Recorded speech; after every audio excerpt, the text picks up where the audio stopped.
everybody. Welcome to Montgomery High School for football on a Friday night. Keith Glock, Matt Pogue, Tim Bartholomew, and special pregame guest Brady Post, all getting set for a gridiron showdown against Somerville.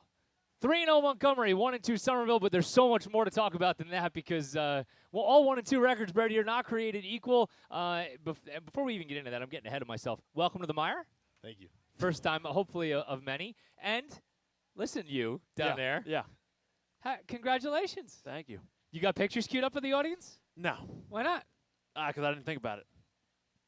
Nora Jean Pogue last Wednesday was born, 8 pounds, 11 ounces. Everybody's doing well? Yeah. I mean, I've been looking at her for a week, so I didn't think of pictures. You haven't broken anything yet?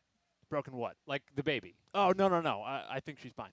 That's fantastic. Yeah, my wife should have her. I think she has her. She has her. She definitely has her. I don't have her. It's fantastic. No, dude, congratulations, man. And just to show everybody at home, we wanted to make sure that the child got off to a fantastic start with some fashionable clothing from my horrendous trip to Atlanta this past weekend. It was not an enjoyable experience. However, I wasn't going to bring it up. that's all right. We were walking out of the stadium, and well, actually, we weren't even walking out yet. So whether you know or not, I'm a huge Falcons fan. I hate the Saints with every fiber of my being. They blow that 16-point lead, and every Saints fan in the place is, doing the "Who Dat" chant. And my nephew looks at me and goes, "We're in my personal hell right now." It was so horrendous. And then our flight got canceled coming back, so I didn't get in until 3:15 in the morning on Sunday, and had to be at school. I couldn't come in late because we had to do college presentations for the seniors, and such is the life of an adult, my friend. Don't ever grow up. So, Brady, let's talk a little bit about Montgomery first before we get into Somerville. A 3-0 start for the Cougs. You guys have to feel ecstatic about how you've begun the season. Yeah, we feel great. We put in so much work in the off season. It really started in the winter and the spring, getting out to sevens, getting in the weight room. And to see the work pay off, it's a great feeling. It's really rewarding for all of us. I mean, a stark contrast from a season ago, right, when things really didn't start the way you guys wanted, and I think you were struggling to find some identity, and, it was right around a year ago now when things, started to hit bottom. And it feels like if we could go in any further in opposite direction, we have in terms of this being a litmus test for really how good this team is, because I think that Montgomery probably, if we were keeping odds on the first three contests, would have been favored going into all three, and there's nothing you could do about that except beat the teams that you play, and you guys beat those three teams. So do you feel as though tonight represents a little bit of a more of a significant test for this team? I think we all do, but at the same time, we have to go in with the mindset it's just like any other game. We have to had a great week of practice, great week of work, get in the film room. We're just treating it like it's any other game, and I think that's going to help us tonight. We've said on the MIRE the difference between good high school teams and really good or great high school teams is good high school teams have some good players at the front of their depth chart. And then as you progress past the first string, things get a little thin. Luckily for Montgomery, it feels like there is talent that's spread. It's not just Schmelzer and Eubanks. It's not even just Schmelzer and Eubanks and Davino. It's, you know what I mean? There's a next guy. And for you, and we'll get to why you're standing here in a minute, it's not just Brady Post. It's Brady Post and Gavin Guidetti and Colin Diggin. There seems to be some depth there. Is that something you guys sense? Oh, yeah. Big time. We have plenty of guys who are ready to step in at any time, As Coach Robinson loves to say, you're one play away from getting in the game. And I think we have that mentality. We have a bunch of guys who are ready to play, and I think that's a great part that's going to help us be great this year. So let's stop beating around the bush. You are here because a week ago Tuesday, we had when you first told me about this today, I had a visceral reaction because I just had visions of Michael Vick. You had a broken fibula, am I correct? Broken fibula, yeah. Broken fibula, and yet it's a 2-week prognosis for healing, and you're going to be back on the field. How's that possible? No clue. Yeah, I was really bummed. I mean, I'm still bummed to be missing this game, but once they told me that I could be back for Watchung in 2 weeks, I was psyched. I don't know how, but I'm just gonna keep doing what I can, get back on the field. I was actually told, Pogue, behind the scenes, that it was his flight back from Krypton that is making this happen with the healing ability. Hey, welcome to Earth. You're doing well here. Thank you. You really kind of burst on the scene here from the jump. No Gavin Guidetti in week 1 against Robbinsville. What was going through your mind as certainly, probably an expanded role and an important role, maybe from what you would have taken on otherwise if Gavin was healthy? I'm not gonna lie. I was filled with nerves. First game of the season, first game for Montgomery. It was nervous, but in my mind the whole time I would just do my job, do what I'm supposed to do, and it worked out well. So. And it was evident from pretty much the jump that you were going to be an impact player on both sides of the ball. You found the end zone a couple of times. You've certainly your presence defensively has just been beyond, kind of. I don't even know what the right word to say is. I'm speechless on it. That you've been around the ball a lot. That's where I was getting at. What I was getting at. How have you been able to shake those nerves off and be such an impactful player pretty much from the first moment the season started? I really got to, thank the rest of the guys on the team. Ever since I got here, they've just been so supportive. They've been so helpful, helped me learn all the plays, just get accustomed to playing. I really got to thank them. They helped settle the nerves, all the coaches. I've built great relationships with them. It just really helped me, settle in and, find my spot. Talk about the transition to Montgomery. It was difficult. It was a huge transition coming in. Didn't really know how everything would work out, how the logistics came in. Since it came in halfway through the last year, but well, tell and I apologize. I should have set this up better. Tell everybody where you were, what was going on, because not everybody knows. My freshman year and halfway through my sophomore year last year, I attended Lawrenceville School, and I just found that it wasn't the right fit for me. So last year I decided November, December that I was going to transfer back to Montgomery. I came back after winter break, and yeah. Well, certainly Montgomery's been the beneficiary of that. I mean, maybe some folks over at Lawrenceville that are smacking themselves upside the back of the head about letting you walk out the door. What'd you learn from that experience? That's a pretty tough thing for a freshman to do. Getting away from home a little bit and outside of your comfort zone for sure.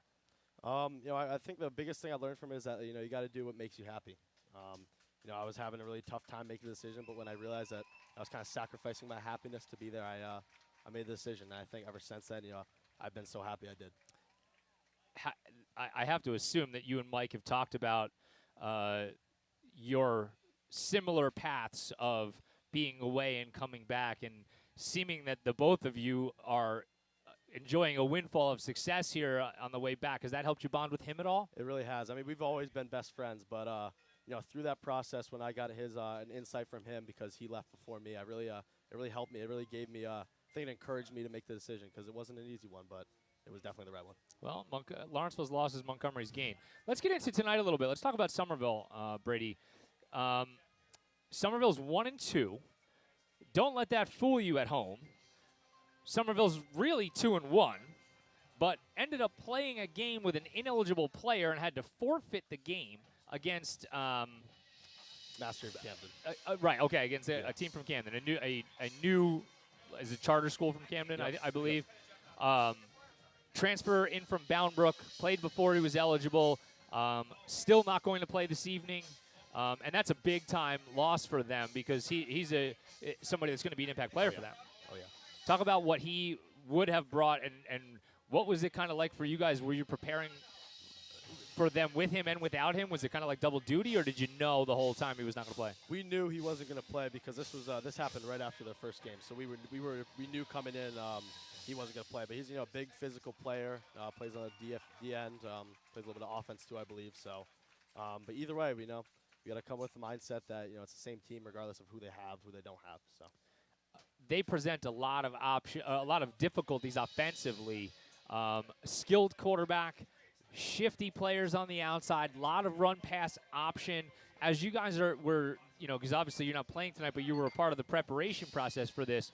Talk us through what that preparation looks like from a defensive standpoint when you're dealing with a team that can do this many things. Well, I mean, RPO, you have so much to consider. You have so much to factor in that you yourself are a read. You're a quarterback read. You have to acknowledge that. So during this week in practice, our guys work their tails off, making sure they get all the reads in. We had to make a couple tweaks on defense, but, we worked hard. We were always in the film room, watching what they're going to do, what their next read is, what their next move is. And we were just making sure we're prepared for anything they can do. Now, now you may not know the answer to this question, and this probably should have been something that I asked of somebody who's maybe a little more official than you prior to this. Because I know what the NFL rule is. I'm not sure what the high school rule is. In the NFL, if the ball goes into the running back's belly and the quarterback gives it to him and doesn't pull it out, you can lay the wood to the quarterback, and that's a legal play. So I've always kind of thought, wow, if I was the Steelers and the Bengals, Lamar would get hit on every play, whether he keeps it or not. Because you know what? I mean, a guy can only take so many hits. Is that at all a factor for you guys? Do you just say, hey, we're putting somebody on the ground here, and with the thought that maybe in the third quarter that causes him to do something different, or maybe, the constant wear and tear affects how he can throw the ball later? I don't even know. Is that even a consideration, or am I just talking out of left field? I'm not exactly sure how the rule works in high school, but yeah, that's kind of been part of the plan. Wear these guys down.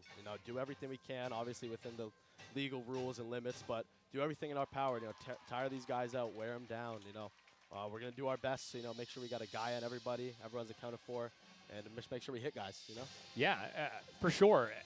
I've always kind of laughed behind the scenes too, and. Keeping things behind the scenes isn't something we're good at here on the MIRE. We talk about the fourth wall all the time. So, I kind of bust stones about the fact that I don't know that you could find somebody any more old school than Coach Millich. Like, he is as old school as you get. Oh, yeah. And then I look at Coach Carty, and I'm like, you know what? Like, he's kind of like the Sean McVay, always trying to think of something different to do, being on the creative side.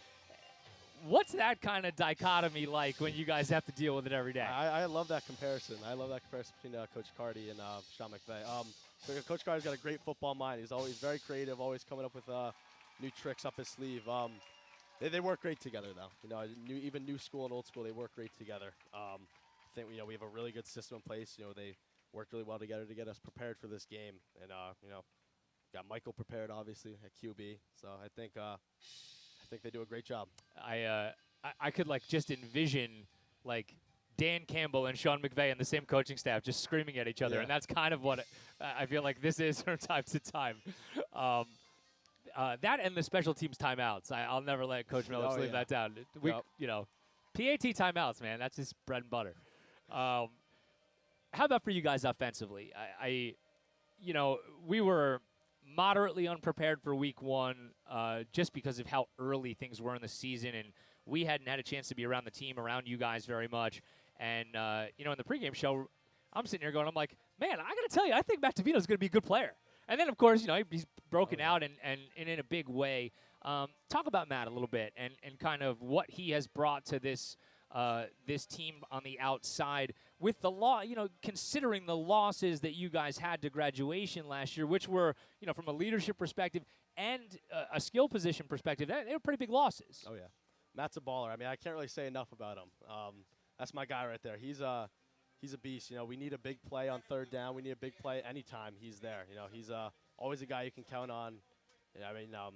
Beyond thankful to have him on this team. He's great. He's a great player. As we look at, we've been kind of forecasting a little bit of the greatness of the next McFadden, to come through the program here. And not that we're trying to rush the kid along at all. He's a freshman. It is what it is. What are you seeing from him at practice behind the scenes? I'm seeing great things from Trey. I mean, he's tall, he's fast, he's athletic. He broke the UMS long jump record while he was there. He looks great as a freshman. Being young, he's gotten in games. He's done his part. He's looked great. The sky's the limit with Trey. Another freshman I want your opinion on. My man. There's only two guys that I've ever known that started on the D-line or played significant on the D-line. Mr. Bellamy there. He's a horse. Oh, yeah. He's a beast. He's a tank. I mean, when I first saw him, when I came in, I was like, "Who's this guy?" And then I heard he was a freshman. I didn't believe it at first. He's 14. He's a tank. I mean, he's great. He's he's young, but he gets after it all the time. He gets in games. He does his job, and he does a great job. Same with him. Sky's the limit with him. As an underclassman, this has to be exciting. Not only for the moment that you're in right now, but you're looking at a situation where you're going to be a part of a class this year and next year where there's a lot of potential and a lot of things forecasted. And, it doesn't always work out that way. Sometimes you're a senior on a team that is like middling to like find its way to a game below 500. And that's not going to be the case for you guys. What's the emotions like with that as you like kind of step away and look more kind of like a 50,000-foot view of everything? Of the whole team? Yeah, and that prospect of like for the next 2 years, like we're relevant. Yeah. Like we're relevant, and like everybody better watch out. It's an awesome feeling, because really, we've had our struggles, Montgomery football, the past few years. It's been tough. But I think we're changing the culture. We're changing everything around. It starts this year. You can't just have a good. If you want to be a good team, then you're just good for 1 year. But we want to build a great program. We want to be good, for a long time, and it starts this year. And we're just so happy to see that things are really moving in the right direction. I'm such a process guy. Like I believe in process. I believe that is, to what you just said, the way that you make actual sustainable change in something and then sustain it, right? So we could use buzzwords and phrases all the time, we're building culture. We're changing culture. We're doing these things. How do you do that? When you're behind the scenes, it's very clear that if people didn't know who you were coming into this season because of the transfer and everything like that, and people weren't looking to you as a leader, well, I'm sorry, that's all changed, right? We played 3 games, and it's very clear that whether other kids in this program knew it or not, you are a major factor in this. So as a leader, as somebody that these underclassmen are looking at and going, I want to do what he's doing, what does that mean for you personally? Like, what are your approach to being a leader? What is that like? I love being. I honestly, I love being in the spotlight. It's a great feeling. But in order to be your leader, in order to be that guy, you got to put in the work. It really starts in the off season, the winter, the spring. It doesn't start in August when we're in camp. It starts way before that. To be that guy, to get that recognition, you really got to work your tail off. Whether it's in the weight room, for throws, for 7-on-7s. You really got to work your tail off, and then people start to notice. Coaches start to notice. Everything's being noticed, and then that helps start build your rep. So. Fury and I used to talk about this all the time, and Benitez too, certainly in our end of season podcast series, about how much power they ended up realizing that they had in terms of the example that they were setting for, freshmen and and everything like that. That like, wow, these kids are actually watching what I'm doing and that how I'm treating people. Because especially too for Alex and he and I had conversations not on the air about this, that he's like, yo, it's important that I'm a good human being. You know what I mean? So where does that kind of fit into your whole scheme of leadership? I think it fits in, your everyday life. In school, you got to make sure you're keeping your grades up. You're being, great to your teachers, great to your peers. I think it's really just an everyday thing. You got to realize that, not only do you play a big part in the football field, but you play a big part in the community. You kind of got to realize, what your output is. It's a big deal. So there's a criticism out there of players as high as the NFL. Like Kyler Murray comes to right. mind, in that he's not very verbal, apparently. I've never met the guy. You know what I mean? It's not like I talk to him and I'm like, oh, he's a mute. He's not pulling a pogue on me or anything like that. But your communication skills are very high. How important is that as you kind of navigate your way through this? And maybe not even you specifically, too, like others as you do it. Just being able to communicate effectively, clearly, and positively with your team. It's hugely important. I mean, whether you're a captain, you're a senior, whether you're a leader, it doesn't matter what grade. You need to be able to talk to the guys. You need to be able to, tell the guys, keep their confidence up, but also, tell them, gotta get on them. You can't be scared to talk to them. You can't be scared to talk to anybody. So it's really important that you're just communicating to the guys always. I mean, that's your family.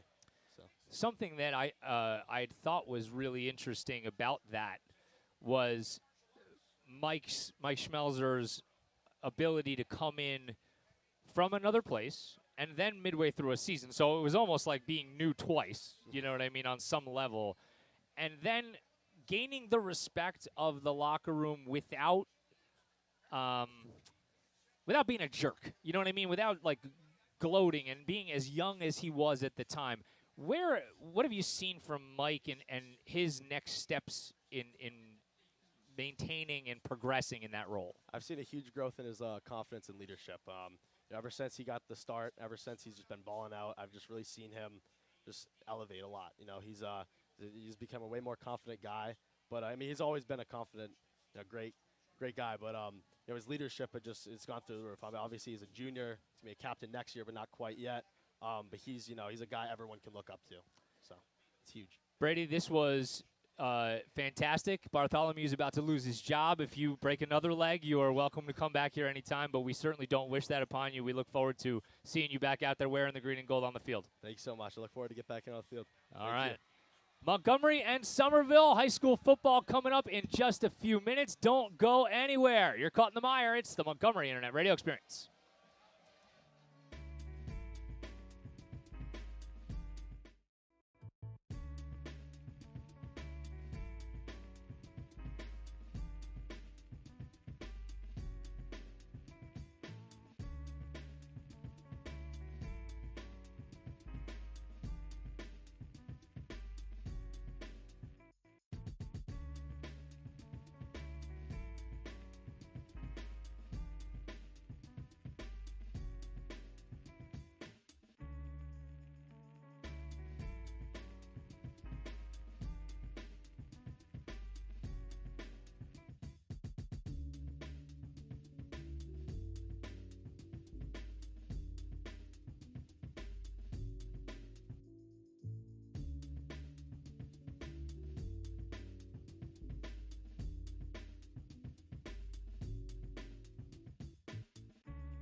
Welcome back to Montgomery High School. Keith Glock, Matt Bogue, Tim Bartholomew, Nicole DeMace, formerly Brady Post. I love being at home. High school football on a Friday night. Number one, everything works. Everything works. Oh, kiss of death. Yes. No. I mean, like, it's working right now. Like, Yeah. we showed up, we plugged things in, and they worked. The internet works. So that's wonderful. That's number one. Number two, we're wearing green jerseys with gold numbers, so Yeah. I can actually see them. The other team's wearing a white jersey with dark numbers, like legitimately dark numbers. This is like my heaven.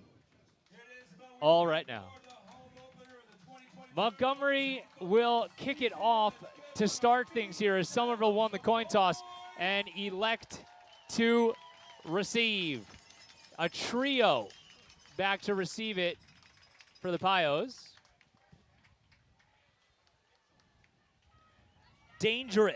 Dangerous Wes Hack in the middle of the field for Somerville. He's the slot receiver. We're going to call his name quite a bit tonight. He wears number 1. And McFadden puts a foot on it and sends it fairly deep. It's Hack from the 12, and he is across the 25. He's got running room. This is scary for Montgomery, and he's tripped up at about the 47-yard line.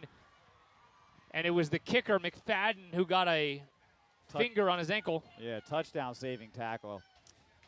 No doubt about it. He doesn't grab that ankle. He's going to the house for sure.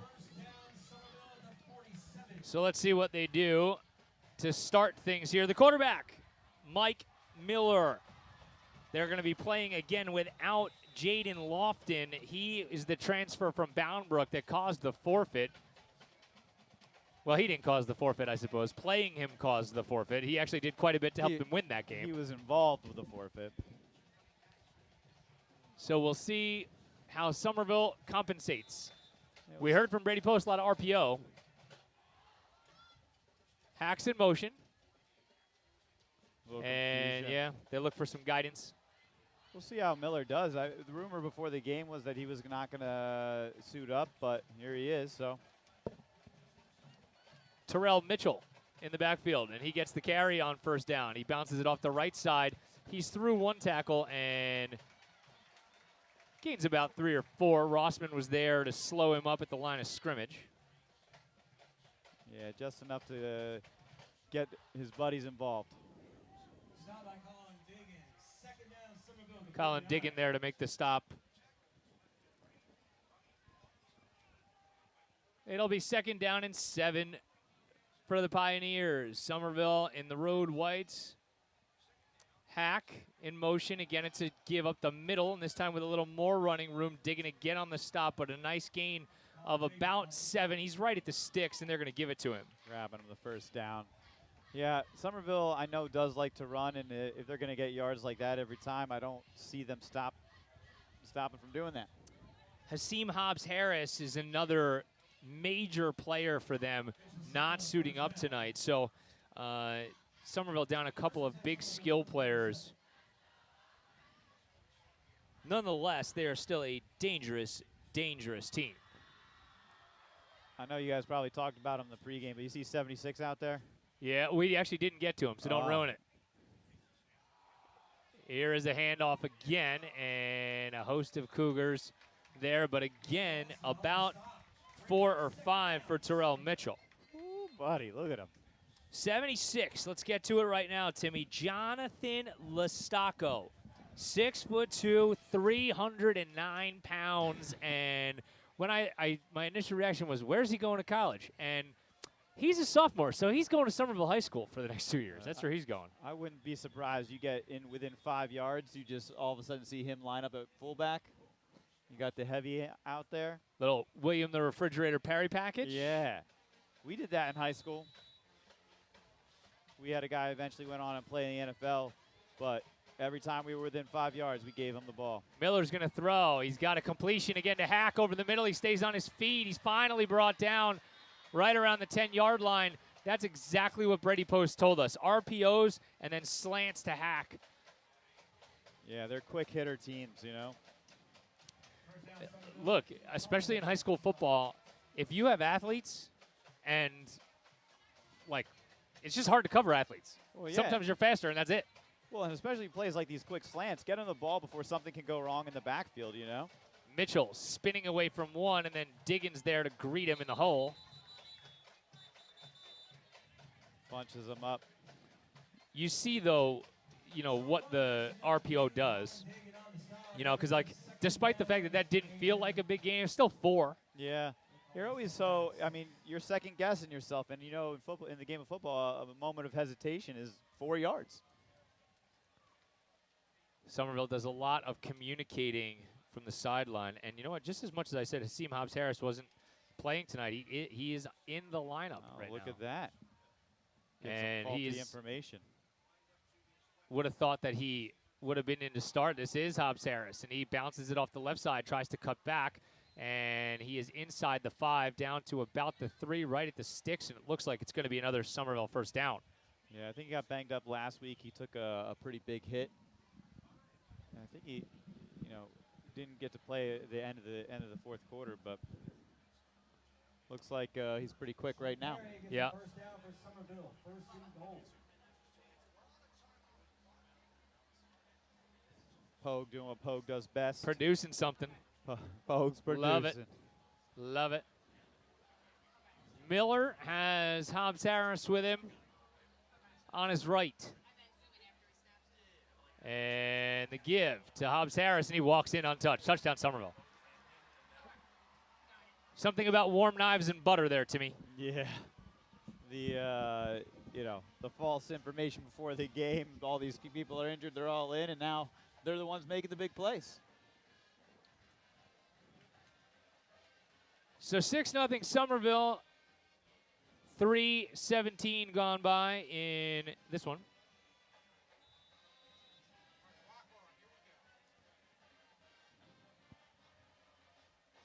Somerville on to try the extra point now. And the snap is down, kick on its way, and that is up and good from Spencer Curran. So 3.5 into this one, and Somerville's on the scoreboard. We're going to take a break, and hopefully Montgomery will sort out its life as well out on the field. 7-0 Somerville. We'll be right back. You're caught in the mire. It's the Montgomery Internet Radio Experience.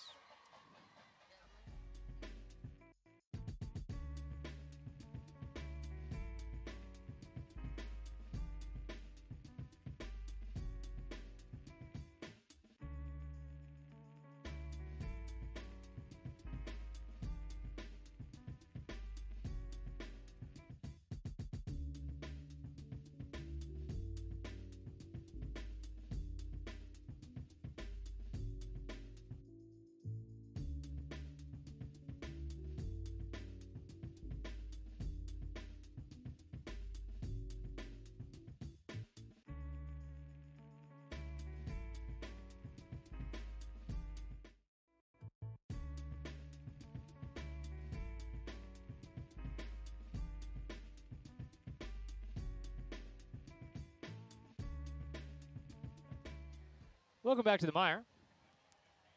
Glock, Pogue, Bartholomew DeMace live from Montgomery High School. Here we go. Home opener for the Cougs, 3-0 on the season, and find themselves in an early hole. Kickoff will send the Cougs all the way back to the 5-yard line, and this is the ever-dangerous Davino. He slithers away, and he is out past the 30-yard line, and that's where the Cougs will take over. So this is, you know, already, I know it's only the first quarter, but it's a big series. You got to come back and you got to answer. Mike Schmelzer, the junior signal caller, leading his team out onto the field. See what he can bring to the table for the Cougs. So Somerville's got a really good defensive edge, really good on the defensive edge, so I wouldn't be surprised to see a lot of like off tackle or maybe up the gut runs to start the game. And it is Eubanks to start things off, and he keeps the legs flowing, and he's got about 5. I like it, man. Keep him churning. Chris Eubanks on the run for a gain of about 5. Going to bring up second down for the Cougars. So that's what they got to, you know, that's what they got to do. Just keep it, banging it inside, you know what I mean, and then take some shots on the outside when you get an opportunity. like, you know, second or third and short, going and taking your bigger shots at it. Second down for Schmelzer. And Michael, as the snap bobbled through his hands, he's running for it now, and he's just going to heave it into the sideline, just shy of the cheerleaders. Man, it's amazing what just a little disruption in timing will do for messing up a play, isn't it? Yeah. I mean, it just gets you off your rhythm, and then you're like scrambling, and if you don't make a quick decision, you just got to throw it away. But it's a smart play to do. A lot of maybe not so veteran quarterbacks will try to force something, and then a big play happens for the defense. Third down and 5 for the Cougs, very makeable for Schmelzer and crew. And Michael will look out to his right, throws it out here, and just a little far out in front of Eubanks. So a punting situation on the first drive for Montgomery. So, you know, it was a good play call. He was open in the flat, you know, and then it had an opportunity to turn it up, but just let him just a little bit too much. I think that might be a little bit of nerves trying to force something fast.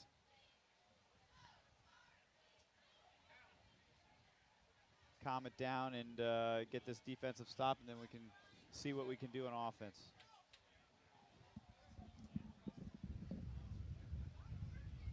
Punter is McManus, as per usual, and he gets it away. End over end kick, that's going to bounce at about the 37-yard line.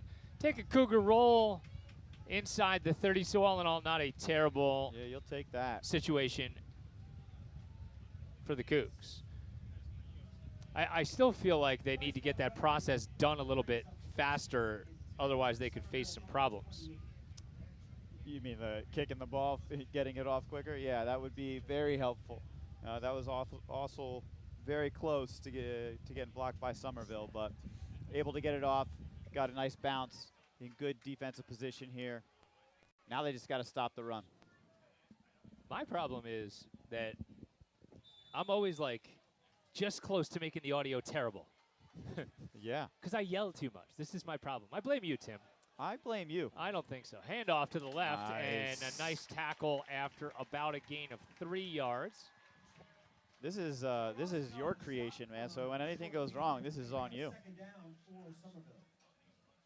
Big Elijah Diarra out there to lead the charge. I really like that. Unlike your own football career, Timmy, the Montgomery corner is not really afraid to mix things up in terms of getting involved tackling. Yeah, I appreciate that. Hey, anytime. Yeah, he's going to have a big game out there because that edge needs to be sealed today.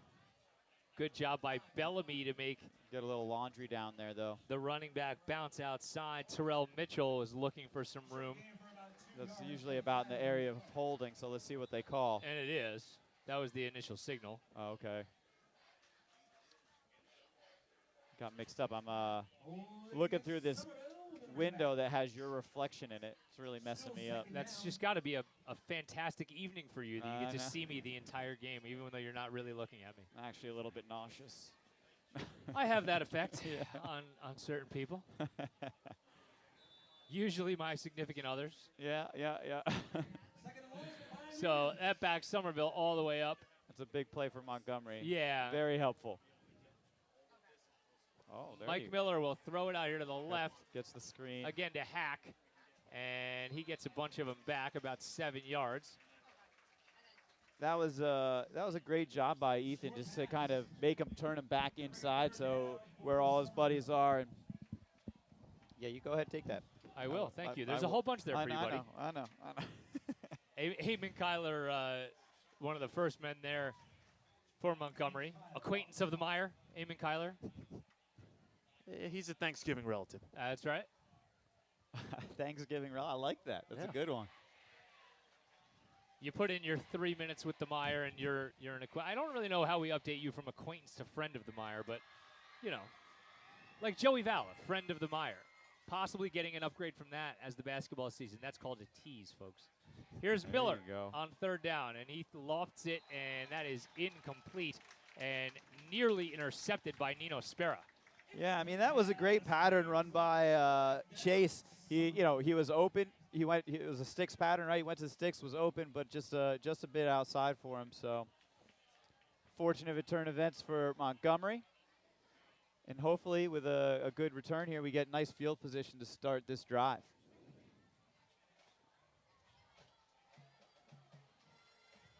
So the Ville looking to punt. Looks like we're going for it. They get it away, and a nice kick, spiraling kick, bounces at midfield, and Davino should just go ahead and get away from that sucker. And he does, so decent field position for Montgomery at the 41-yard line. Good job by the defense to get off the field. I was watching NFL highlights, and I saw this fantastic kick return. They, the opposite, or maybe it was a punt return, the opposite team, like, pushed it out so it was on, like, the 1-yard line, but didn't, like, pick it up or anything like that. So the receiving team picked it up, took it back to the house for a touchdown.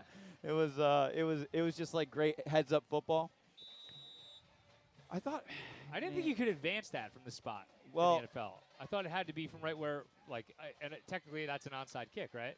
Well, no, it was during a punt, right? Oh, it was a punt. It was during a punt. So yeah, you couldn't advance it from the spot, I don't think. But here's Schmelzer, and he'll zip it out to the right. Davino's got it, and could not make that first man miss. A nice open field tackle after a gain of 8. Yeah, right when he went low, I thought that Davino was going to get out of it, but he was able just to wrap up his ankles enough to trip him up. A lot of credit there on that one to Evan Dupra. Yeah, I thought that was 21 for a second. Yeah, they don't have a 21. It's 27. His jersey's just rolled up a little bit in the back. That's all it is. I was going to say his name, but I couldn't. It's a $20,000 fine in the NFL, by the way. Second down for Schmelzer, and he pumps and throws again. This is McManus, and he's got it for a first down. Solid tackle out there. That time from Somerville and Jack Dagan. Literally, for a Montgomery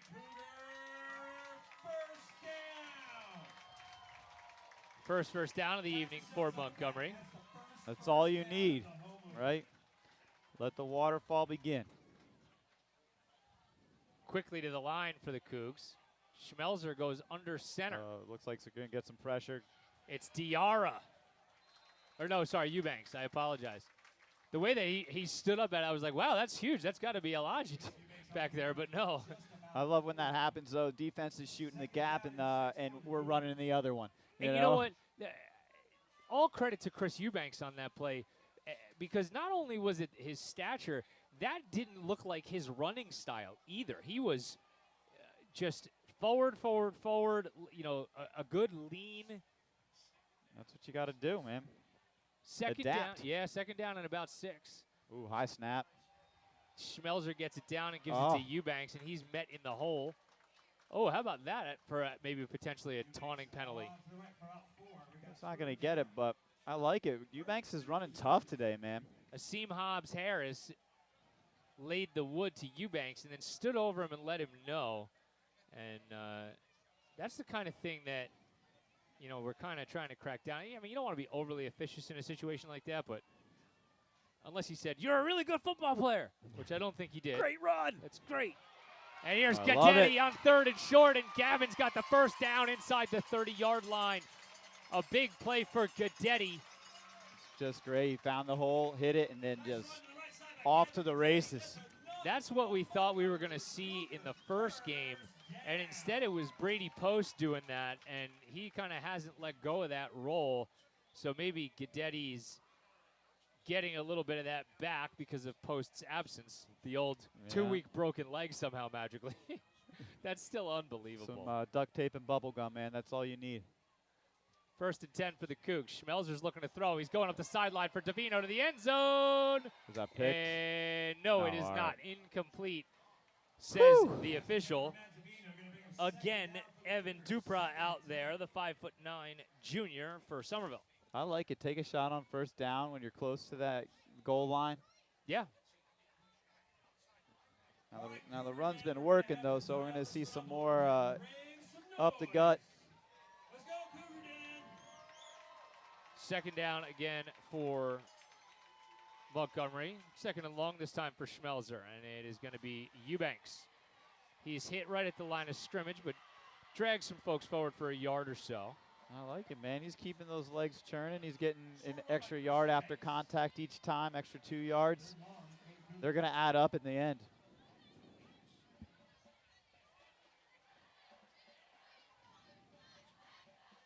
How you doing with your audio? I'm good. I'm just checking it out. That was the first time I You just like to hear your voice? want to. Nope, we're good. Of course we are. That's what we call a quality check. Nice catch. Davino, or check that. Schmelzer on third down to Davino. That was just all around a great drop rack, great pass, great pattern, great catch. You love to see it. Montgomery offense is humming a little bit now as we're under 2 minutes to go in the first quarter. Schmelzer got his favorite target involved on this drive there to pick up. That was a pretty big first down conversion. I like it, man. That was huge. There's no such thing as not a big first down conversion. Eddie Kian is the wing back, and it'll go to Eubanks. Chris up the middle, and he breaks through the first level. He's still on his feet. Did they roll him in? Come on, he let was me see rolling those over hands. on top Let of a me see 'em. defender, and they're going to say he's down at the inch line. Oh, come on. If there was replay on this one, I think that might have been a touchdown. That's right. Because Bring it back to the booth, baby. Let's go. Let's see it. when he rolled over, it was on the back of a Somerville player, and I think he fell into the end zone. I think so too. But let's see him get it right now. Under center, Schmelzer gives to Gaddetti. Gavin walks in untouched. Touchdown, Cougars. There you have it, baby. Nice long sustained drive. Cap it off with a touchdown. I love it. Special teams is going to go quickly here, as we know they do with this muddle huddle. Get the muddle. Milich signaling in to Diarra, saying, here's what I want. Let's get things set up maybe a little more traditionally. So Trey McFadden will be on to try the extra point. Good snap, good hold, and Trey is right down the middle. They're quick off the edge. That's a heck of a way to answer if you're the Montgomery offense. 1:05 to go in quarter number one. And as Coach Prabaka told me in the early morning hours today, he goes, I think this one's going down in the fourth quarter. Let's hope we run away with it and he's wrong. That's what that was my response. I said, well, hopefully not. Yeah. We'll take a quick break, and we'll be right back. You're caught in the mire. It's the Montgomery Internet Radio Experience.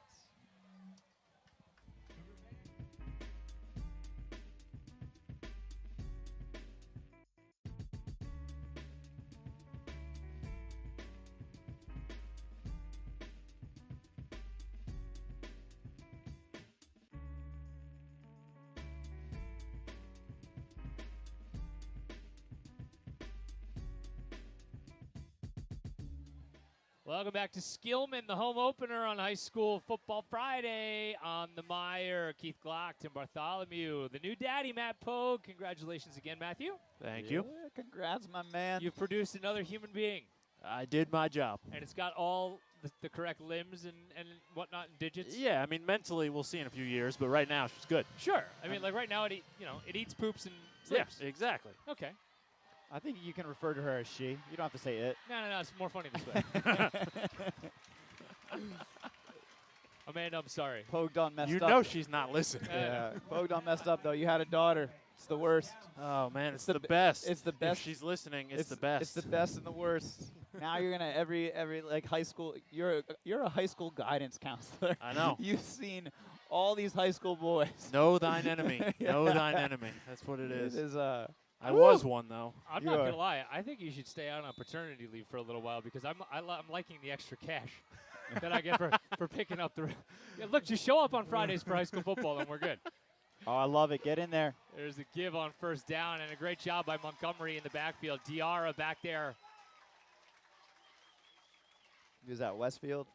really getting things kind of broken up. Mike Bellamy was back there with Diarra in the backfield, forcing the cutback. He got in there pretty much untouched, so that was great. Terrence Mitchell will split it out now to the left side as they go empty and 5 wide receivers. And now they will swing it back. This is a run. That's a fumble, and he's back on it inside the 38. So a little bit of a botch there from Mitchell, but good job to jump on it. Pogue, I always said I was lucky because I have twins, a boy and a girl, and I was like, oh, my son will be there to, like, protect his sister type thing. But then I was like, also, my son is going to have friends that she's going to, you know what I mean? Like, They would never do that. They would never say anything bad. Yeah. I was like, this is going to be a mess. I'm going to have to get my firearm purchaser's ID or something. I don't know. Am I losing my mind? Was that where he fell on the fumble, or shouldn't it have been spotted a little bit back? I think maybe they ruled it incomplete. That's a horrendous call. Diarra coming off the edge, but it's a little floater complete out in the flat to Mitchell. They're going to have to get him on the ground. They can't. First down, still going up the right sideline. I don't think anybody's going to get him. They had him stopped, and instead it's going to be a 57-yard completion for a touchdown to Terrell Mitchell. That's an oops. That's an oopsies. That's what we're going to have to stop, though. I feel like, Montgomery's going to have to stop these big plays from Somerville and force them to try to do the long, sustained drives because, they're athletes. You want your athletes to make those big hitters, but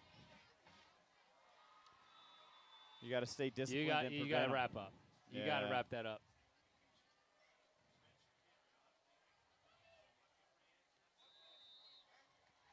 Extra point is up and good. And that will take us to the end of quarter number 1. A big play. Oh, wait, hold on. We're getting whistle. No, all right, that's just the signal for the end of quarter number 1. Very aggressive whistle there from the referee. We've played 12 minutes here in Skillman, and Montgomery leads it, or trails it 14-7. Maybe it's just wishful thinking. Yeah. Maybe I'm going to sort my life out. Welcome to the MIRE. Yeah. We'll be right back.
Welcome back to Montgomery. Love early season high school football, though with climate change, which is a thing, it's pretty much going to be warm until Thanksgiving. Oh, it's supposed to be the 90 next week. Ridiculous. Well, you only think it's ridiculous because you've got to go run in it. Yeah, we have a meet on Monday. I'm like, 90's not good running weather. It's air conditioned in the pickleball courts, I got to tell you. Yeah, the pickleball courts. I play inside, bro, okay? Yeah, you play against your average age of the people you play against. What is it? No, it's all over the place. It's pretty good competition, actually. Here's Davino making a couple guys miss, and he's got a big play on the kickoff return, and he's dragged down by the shoe tops as he hits the midfield marker. Yeah, another big tackle by 25, Max Newsy. Davino saying to Mitchell, anything you can do, I can do. Well, maybe not better, but I'm right on par. I'm pretty good. I'm pretty good, too. All right. And no, to finish that thought, it's the average age is not like 94. Are you sure? I'm real sure. Do you walk? Let me ask you this: do you walk away and be like, "I am so good at pickleball"? I do not. I get beat by some dudes and ladies that look like they don't know how to walk. and then just They like don't even move hammer for the it. ball at me. I could just see you like sweating, and they're just sitting there like casually returning your stuff. That's kind of what it's like. Eubanks was looking for some room off the right side and couldn't find it. He's dropped in the backfield for a loss. I played it on vacation this summer, and it's a fun game. It's fun. Oh, I yeah. wasn't very. I mean, tennis was never like my thing either. So like, it's not far from tennis. See, I have visions of actually playing like matches with Pogue sometimes, like if like it's a guy and guy tournament, like you say an all male doubles thing. Because I don't know if you've noticed, Matt Pogue's wingspan is like 86 feet long. He gets to everything. I played with him once, and I was like, oh, this is easy. You play tennis or pickleball? No, pickleball. Oh, nice. Davino looks for some room inside, and the kick-out block on the outside was about a half second late from Brandon Rector. But if he was able to get out there, he might have been able to really pancake somebody and give Davino some room. Yeah, really quick series here. Already going for 3rd and 11. But you know what? Even if you don't convert here, I think it's important that you kept the clock moving on 1st and 2nd down. And potentially here on 3rd down. Because if you don't and you go 3 and out, as Schmelzer is going to look to throw it out to the right. He's got it, 1st down again.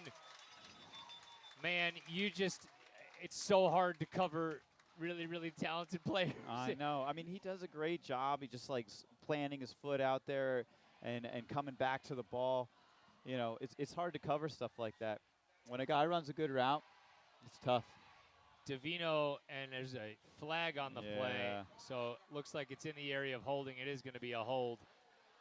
So temper the enthusiasm for the moment, because not only is that a 10-yard penalty, this one's going to be about a 14-yard penalty because the hold came 4 yards behind the line of scrimmage. So this is going to be 3rd down and about, we'll call it 24. A bit. They got to go and get a bit. 3rd down and a ways. All right, big 3rd down coming up here for the Cougars, guys.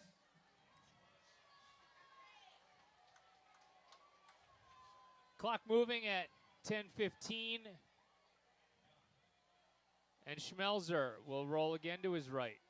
Good backside he's block. looking, throws. Oh, and he nearly had it. You really saw the arm strength of Mike Schmelzer on that play.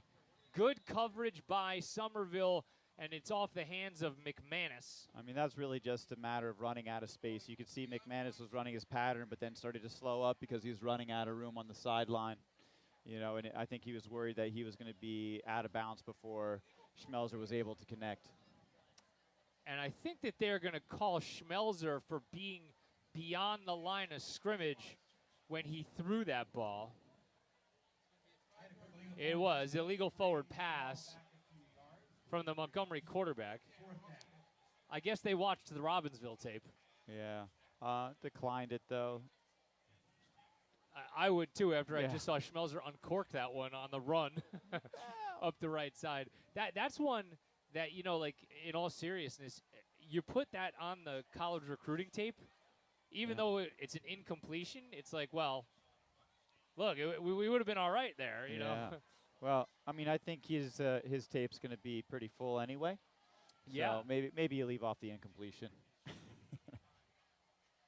McManus shanks this one, but luckily it takes a Montgomery bounce, and it'll go out of bounds at the 35-yard line. So that could have been way, way worse. Ball inbounds to 35. This will be a 1st down for the Somerville Pioneers. But instead, Somerville will take over. I feel like this is a pretty important series for the Montgomery defense. That's huge. I mean, you go into this series with the mindset of, like, they're going to get some yards here and there. You can't let the big play happen. You can't. Because that's the type of team they are. They're like they're big hitters. You know, if you force them to drive it up the middle and get 3 yards at a time, you're going to have way more success. Miller, handoff inside, and a good job by the interior of the Montgomery defensive line on that play. Hobbs Harris is stopped. And check that was Mitchell. I'm sorry. I was going to say.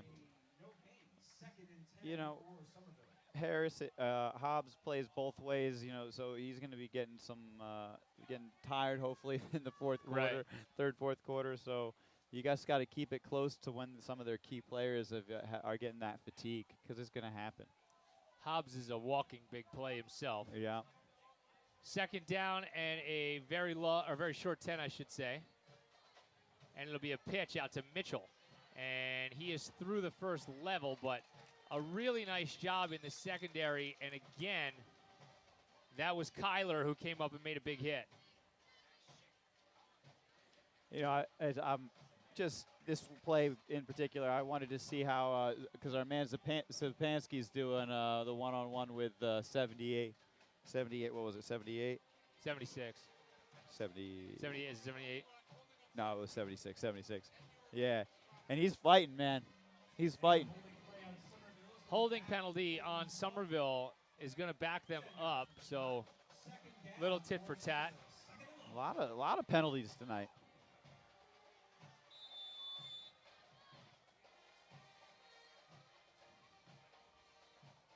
Second down and 20 at this point for the Bill. The whole of the Somerville offense looking to the sideline for a little bit of guidance. I'm thinking you gotta watch those slants right here with a quick pass. Miller claps his hands and will straight up throw it. Flips it over the middle as he was looking for Hobbs, and that's off his hands. Yeah. And incomplete. Good pressure by the Cougs. I know they're trying to set up that screen, but they did a nice job forcing an errant pass. Just a little drag route on the inside from Hobbs, and they were hoping to get him free coming across the middle with all the attention on the receivers on the outside to the right. That almost ends up being kind of a de facto wedge if he can get through the chaos, in the middle for the linebackers. That could have been another big play for Somerville, but as it stands, third down and a mile. 5 receivers. They split 4 out to the right of the senior signal caller, Miller. Going quads. And Miller will step up, looks to throw. He doesn't have anybody. He's going to be sacked back at the 23-yard line. That's a nice play right there.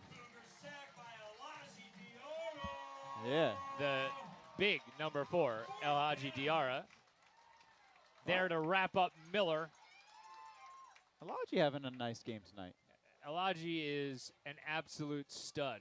Yeah. In terms of just seeing him in person. I was talking to him today at lunch, and of course I've given him some crap because he dropped a couple passes in the first game of the season.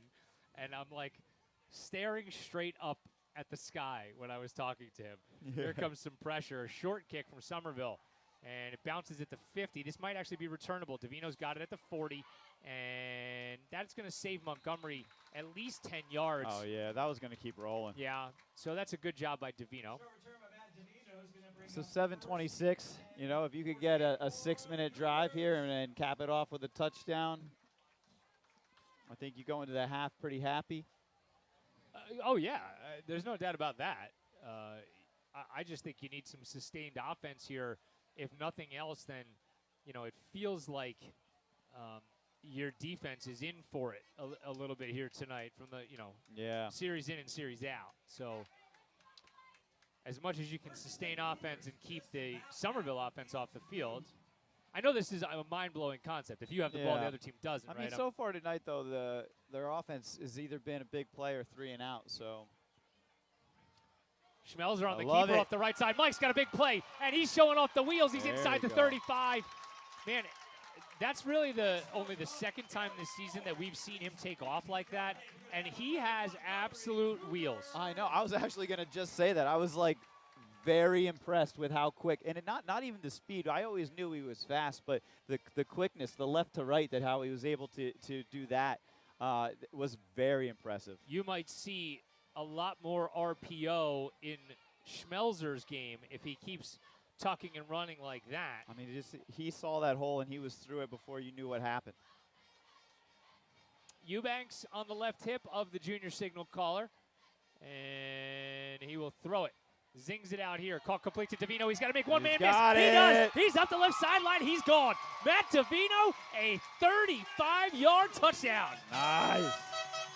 Tell you what, I wanted the long sustained drive, but I'll tell you what I'll take. A touchdown every day of the week. Every day of the week, 3 times on Sunday. An extra point away from tying this one.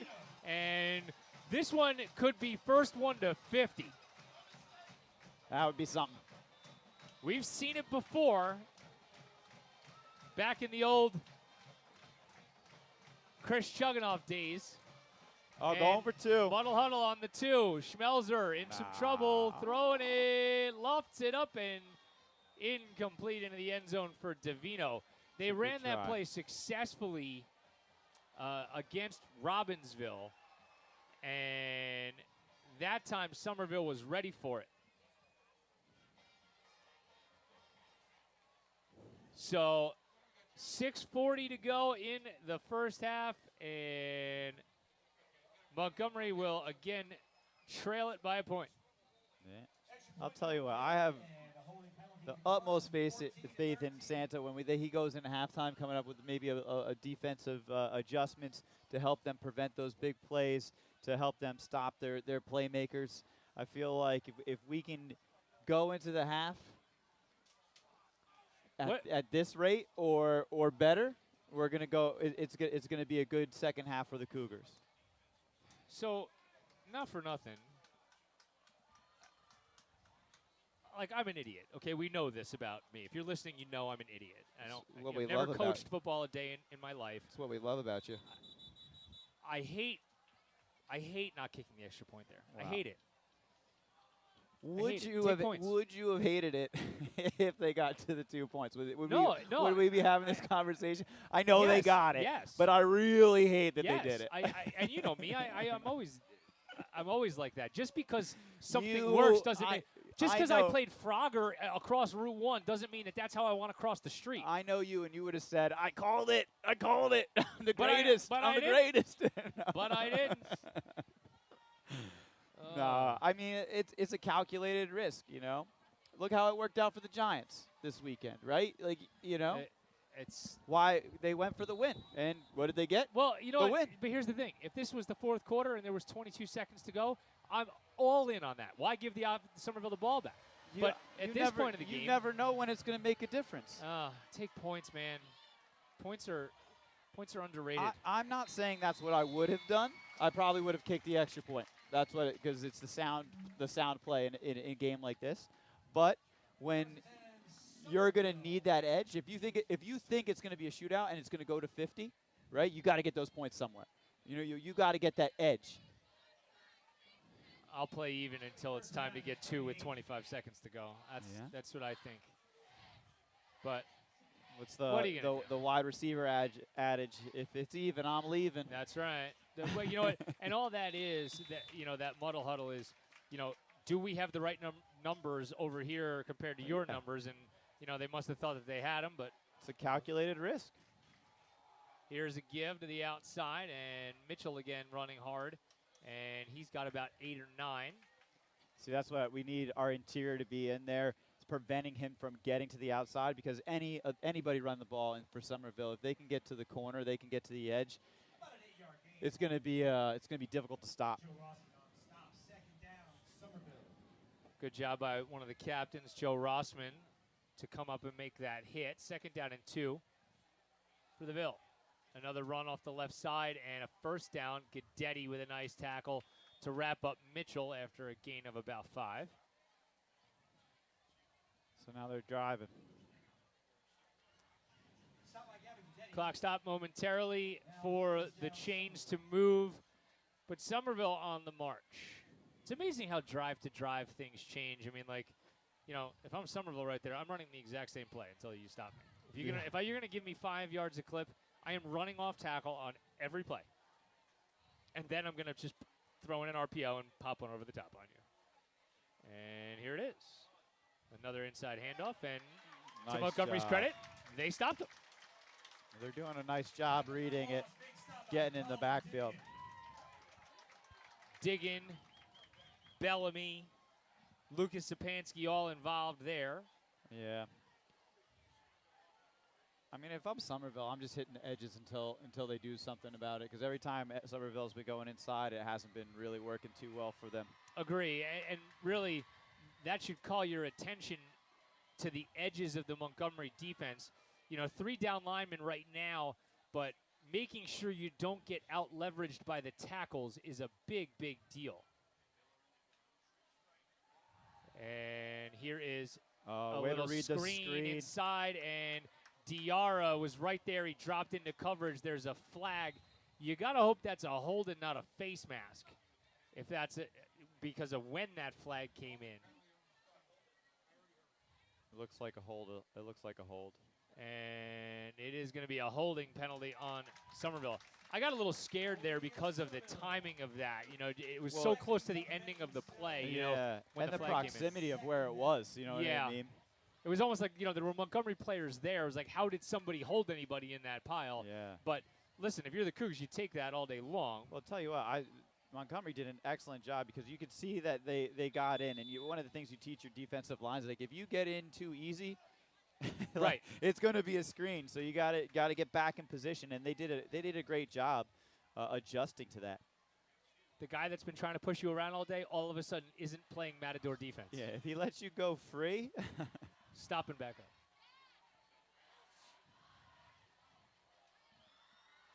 Oh. Miller and Hobbs getting that extra set of guidance, and they were taking a long time, so Somerville's going to call a timeout. 4:14 to go in the first half.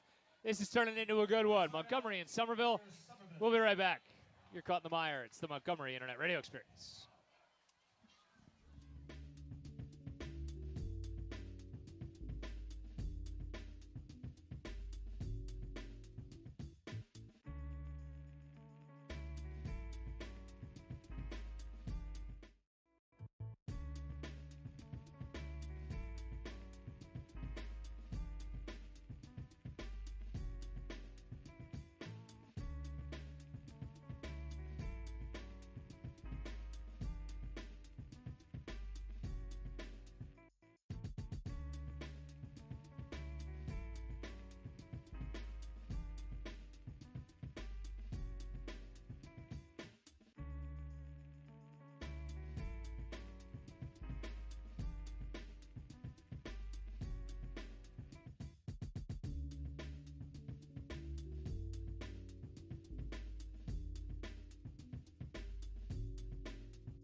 Welcome back to Skillman. 2nd down and 20. And it's going to be a little shovel pass and a throw up the right side. And, oh, my gosh, that had 6 written all over it. The pass was just behind Quinn Karen, and Hobbs just came up a hair short. There's a left side cornerback that is very thankful right now. That was well designed by Somerville. And I know that feeling as a defensive back when you start to pursue and then you realize you're no. I was like, oh, boy. I made a mistake. So it brings up 3rd down and 20 for the Ville.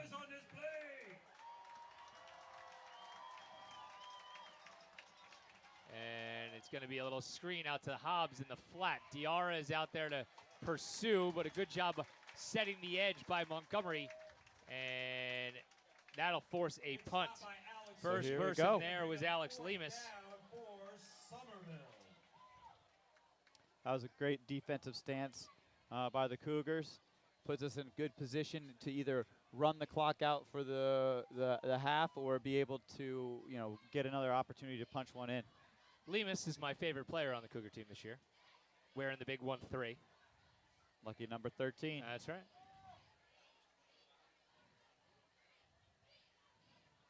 So Davino waits back at his own 30-yard line. And the punt is a spiral. They try to kick it away from him, and I think that it was just a little. Get away. Don't get blocked into that thing. Nino turned around and said, okay, sorry. Yeah. I'll move now. I was like a special team coach on the sideline. Like, I am ripping. Get away. Poison. There was a couple of years ago, and it's more than a couple of years ago now, I'm sure, because the years just run together in mediocrity. I was watching a Falcons game, and punt ended up hitting one of the protectors in the shoulder pad, like right near the sideline, and it popped right back to the kicking team. You know what I mean? Like, Yep. and they didn't poison it the way they wanted to. And then, like, from that moment forward, like, you couldn't hear anybody yell poison, but, like, 4 guys just, like, ran out of bounds. You know what I mean? Like, anybody that was close to the sideline just got out of bounds. They knew. So, They knew. Yeah, you know, that's one of those mistakes you don't make twice. Yep. First down handoff, no gain for the Cougs. Just letting the clock run. Montgomery does get the ball to start the third quarter, so this is a dangerous situation for Somerville with the make it, take it potentially on tap. Somerville by a point, second down and 10 for the junior Schmelzer that takes those tennis ball shoes and zings it out. Oh, and a drop. A rare drop from Davino. And that was one of those things you could actually see it happen. It hit him in his hands. He looked over his left shoulder as if to, like, make his move, and then realized he didn't secure the ball before he looked. So it'll be third down and long. I mean, I'll tell you what. I'm running all these quick hitches over and over again because Davino's getting open on him. The whole offense is getting open on him. Get those 5-yard passes. Schmelzer stepping up. Now he's going to run with it. He's got a lot of running room. He's got the first down. Can he make a man miss? He does. He's across midfield, still on his feet, and he's finally knocked down inside the 30-yard line of Somerville. But hold your horses. There's a hanky on the field. He probably dropped it on accident. That's my guess. It's holding on the Cougs. That's unfortunate. You see that stiff arm, though? It's Josh Allen-esque. Yeah. It's like, sorry, you're not making this tackle. My gosh, that just took the wind right out of their sails. That's one you put on your highlight tape and you just don't get to the part where everybody walks backwards. Cut away real quick. Yeah. As soon as he goes to the ground. I mean, those were 2 phenomenal runs so far in the game. You know what? That really could potentially pay dividends down the line in this game, because if you're Somerville, I think your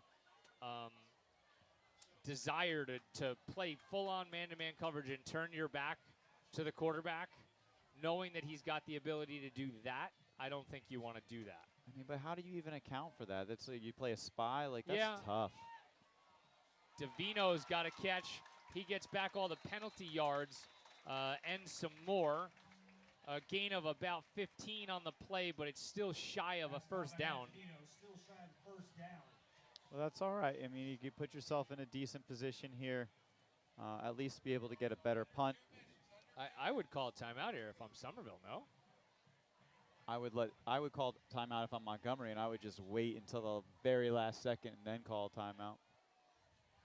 I'm surprised Somerville is not stopping the clock here, because they're going to end up losing about 30, 35 seconds off this clock. They could have had the ball back with like 150 with pretty decent field position, and instead it's going to be right about a minute.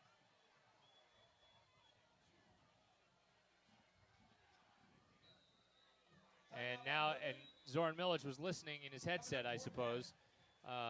Certainly satisfying at least his minimum first half special teams timeout quota, and calling it there. Though certainly this one is much more tactical than the usual ones that I give him a bunch of gruff for. 1:02 to go in the first half, and this has been a really good one so far. You've seen the star power from both teams, and Davino, Hobbs, Hack. This is going to make for a fun final 24 minutes. That's for sure. Yeah, I mean, so far it's been crazy. You got the big plays, you got the sustained drives, you got big plays called back for both teams. A lot of action.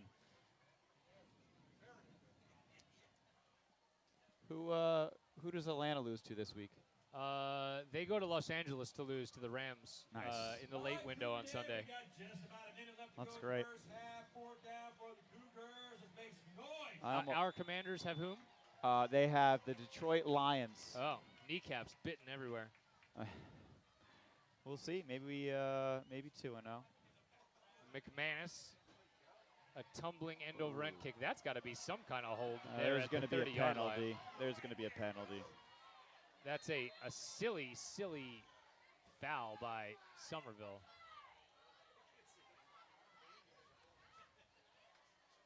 Yeah, he was getting. Dagan Jack.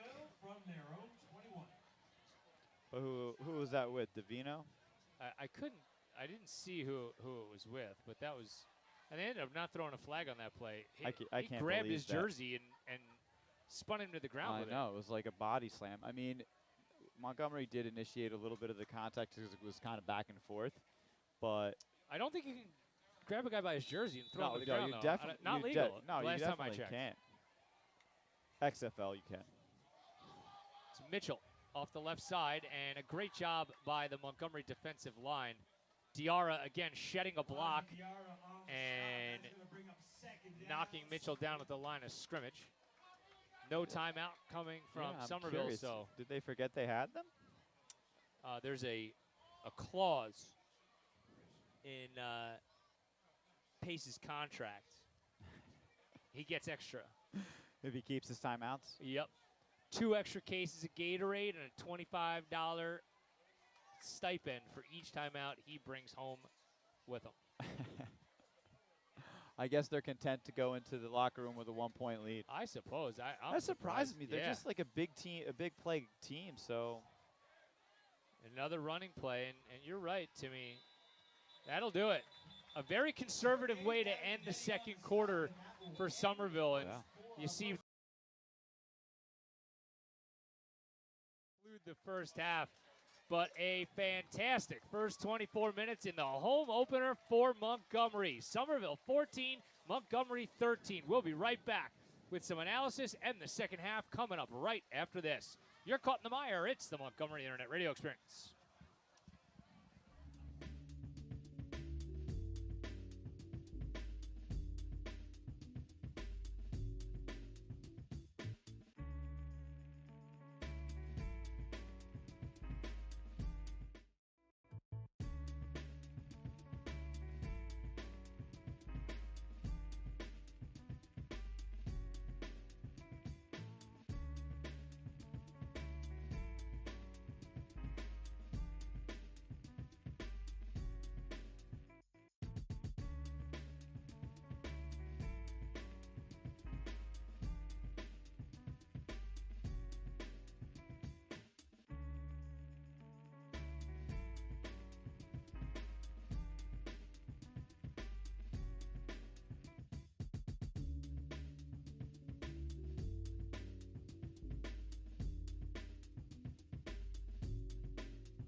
Welcome back to Skillman. Keith Glock, Matt Pogue.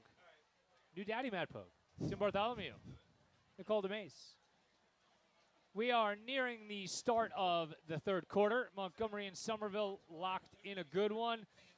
Pio's on top 14-13. Timmy, this has been a first half that has showcased the superstars. Yeah, certainly has. So That's all I was gonna say. well, That's, I was gonna let that one was your happen. segue to I was something that gonna you let were that going to go happen, into. baby. You know, you usually are very. You got it.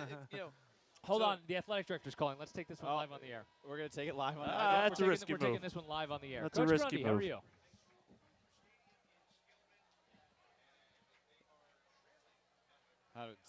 They can't hear Coach Grundy. No, so they can't. It's He's live on the air taking it. Hold on, Yeah. hold on. Mr. Dawson, I'm going to give this to you and let Coach Grundy speak out loud to you there, and he'll do that. He was asking me to do something that I was incapable of doing while being tethered to this broadcast. I like you didn't even say anything to Grundy. You just handed the phone away. I was like, just like hold on. Look at him handling business. I thought he So- was asking me a question that I could give a verbal response to. He wanted like Yeah. action, and I was like, I I can't need do that. you to climb the ladder. No.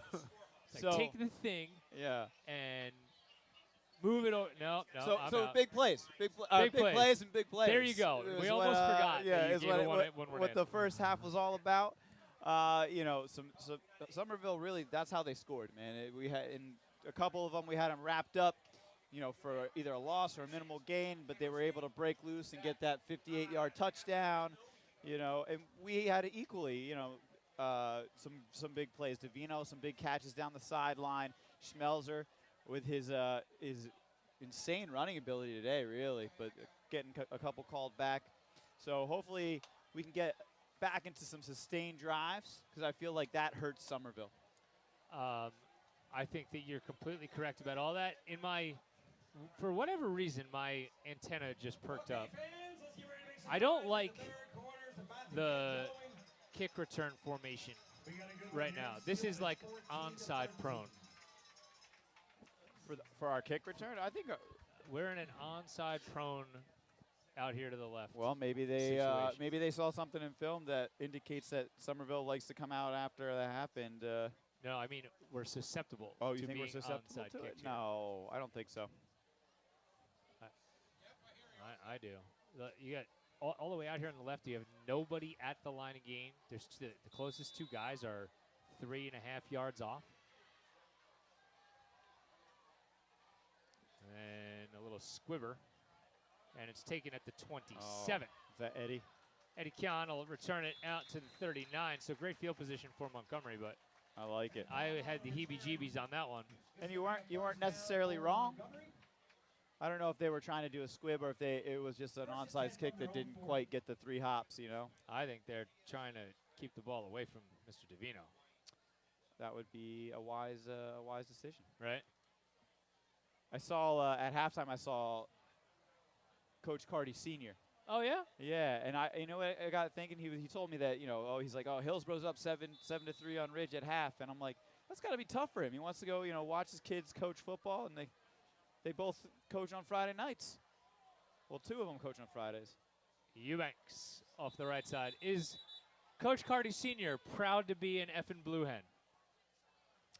You don't even not know what I'm talking about? His oldest son coaches there. Coach Carty, now the other Coach Carty, Yeah.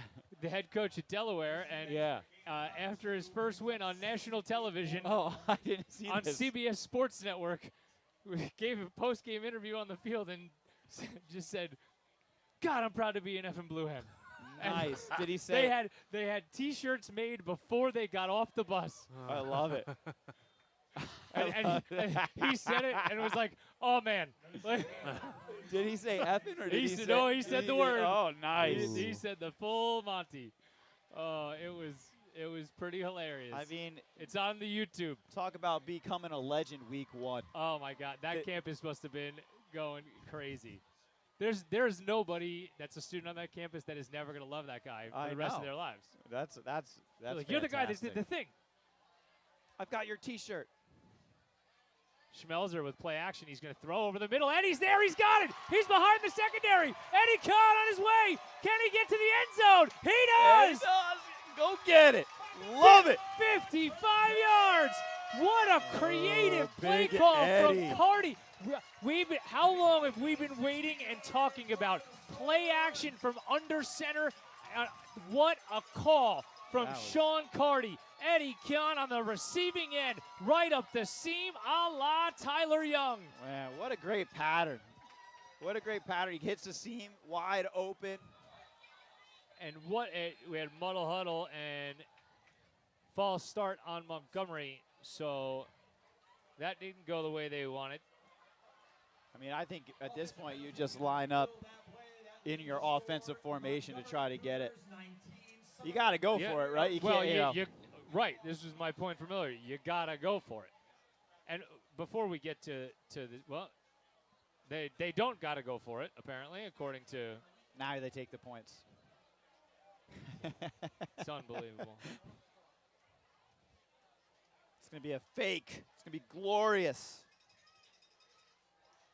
McFadden waits as Schmelzer moves the kicking block over.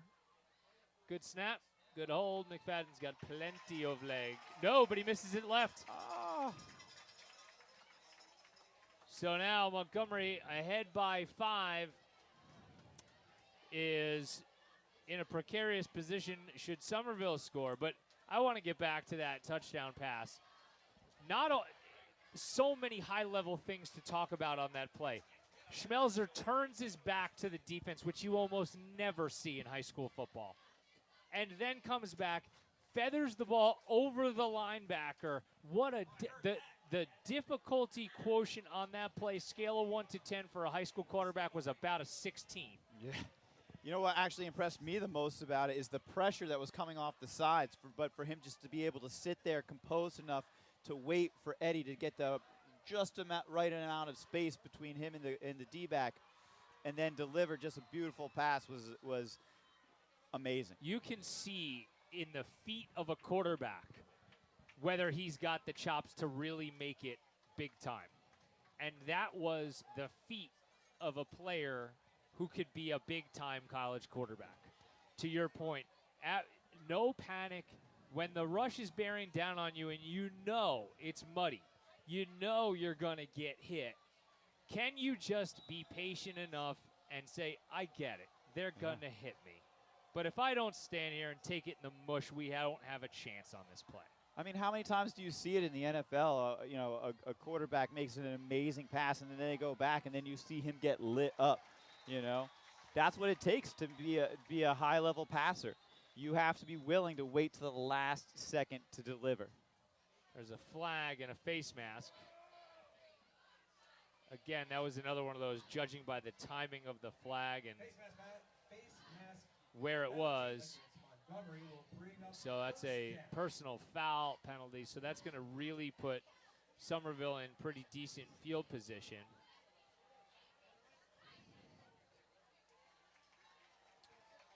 Would have been at the 26. Obviously, the personal foul backs us all the way up to the 41. Well, now we got to see what they came up with in the locker room as far as defense. I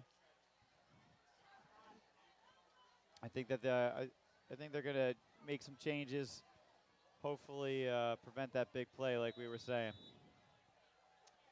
Mike Miller gives to Terrence Mitchell, searching for some running room, and he's got a decent gain of about 7. Elijah Diarra there along for the ride. You see a jersey switch for him. He goes from wearing number 4 to number 19 to start the third quarter. How were you able to tell it was Elijah? Because Coach Figueroa told me. Oh, did he really? Yeah. He has a pretty, he's tall and lanky, you know what I mean? You're going to call my man lanky on the air? Well, I'm giving him your home address. Not okay? lanky, but he's got that lanky. wide. He's got you that are wingspan. outside of your mind if you think that Elijah Diarra is in any way lanky. Fumble, and still on the ground, and Somerville gets lucky just to fall on it. We almost got that one. Yes. Terrence Mitchell able to jump on the ball after a mishandled snap, so Montgomery That was the beneficiary there. Yeah, that was a fortunate series of events right there. Elijah ain't lanky, bro. All right, well, you know He's what I not. meant. I mean, He's like a he's got monster. the He's a monster. He's a monster. He's got a nice big wingspan. He would tear me in half. No, he's too nice to do that. Well, but he could. All right, he could tear me in half. Third down and long for Somerville. They go empty backfield. Trips out to the left. They spread Montgomery out. Mike Miller in the gun. And now we are going to get a delay of game penalty. So that's going to back them up even farther. Here we go. No, check that. They're going to say timeout. Timeout prior to the delay of game flag. So now look. I like the flag better. Well, sure. That's a spot where you are forced into calling a timeout there if you're Somerville. Yeah. Because to take that penalty is a drive killer, right? I mean, the chances you're going to pick up, 18-19 on third down are minimal. I don't know.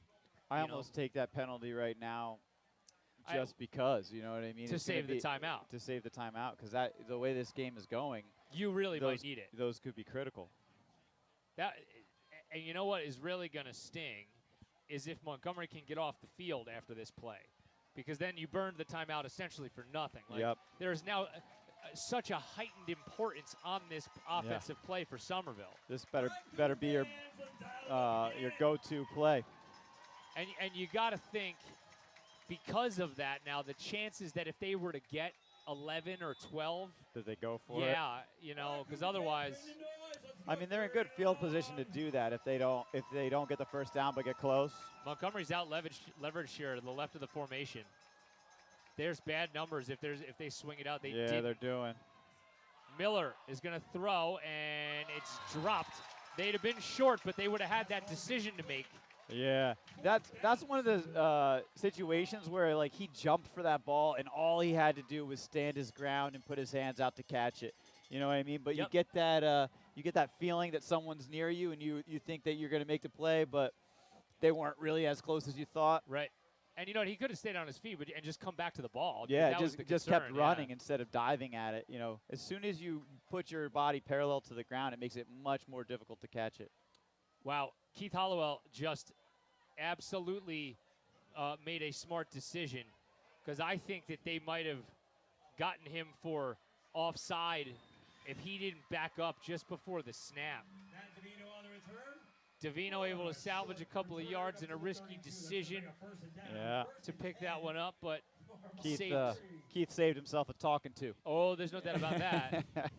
So 2 fortuitous decisions for the Cougars. Saved them some yardage. And then a start that you like for the second half here. Let's see what Montgomery's got dialed up on drive number 2 of this half. Sean Carty putting his play calling medal out on display for everybody. And it's going to be Schmelzer. He's going to throw it. Davino's got it again. He makes a man miss. He's up the sideline and still on his feet. And then they throw him out of bounds. And they're going to want a flag. Montgomery's going to want a flag there. They're not going to get it. Yeah. But I'll tell you what, I really did like the official was really quick to get to the out of bounds to kind of break up what may have been a little bit of a melee. And that was Hobbs again there for Somerville. You hear the Montgomery crowd displeased with the lack of a flag. Gain of 15. Schmelzer's going to pull it and run. He's got another big gainer. He's still on his feet. Michael inside the 40, and he's down to the 37. Gain of 20. And there's a Somerville player down at about the 50, and it doesn't look good over there. You hate to see that. Kyle Giacobello is the injured Pio. So with 8:03 to go in the third quarter, this seems like a good time to take a break. We'll step away. Montgomery is on the march. You're caught in the mire. It's the Montgomery Internet Radio Experience.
Welcome back to Montgomery.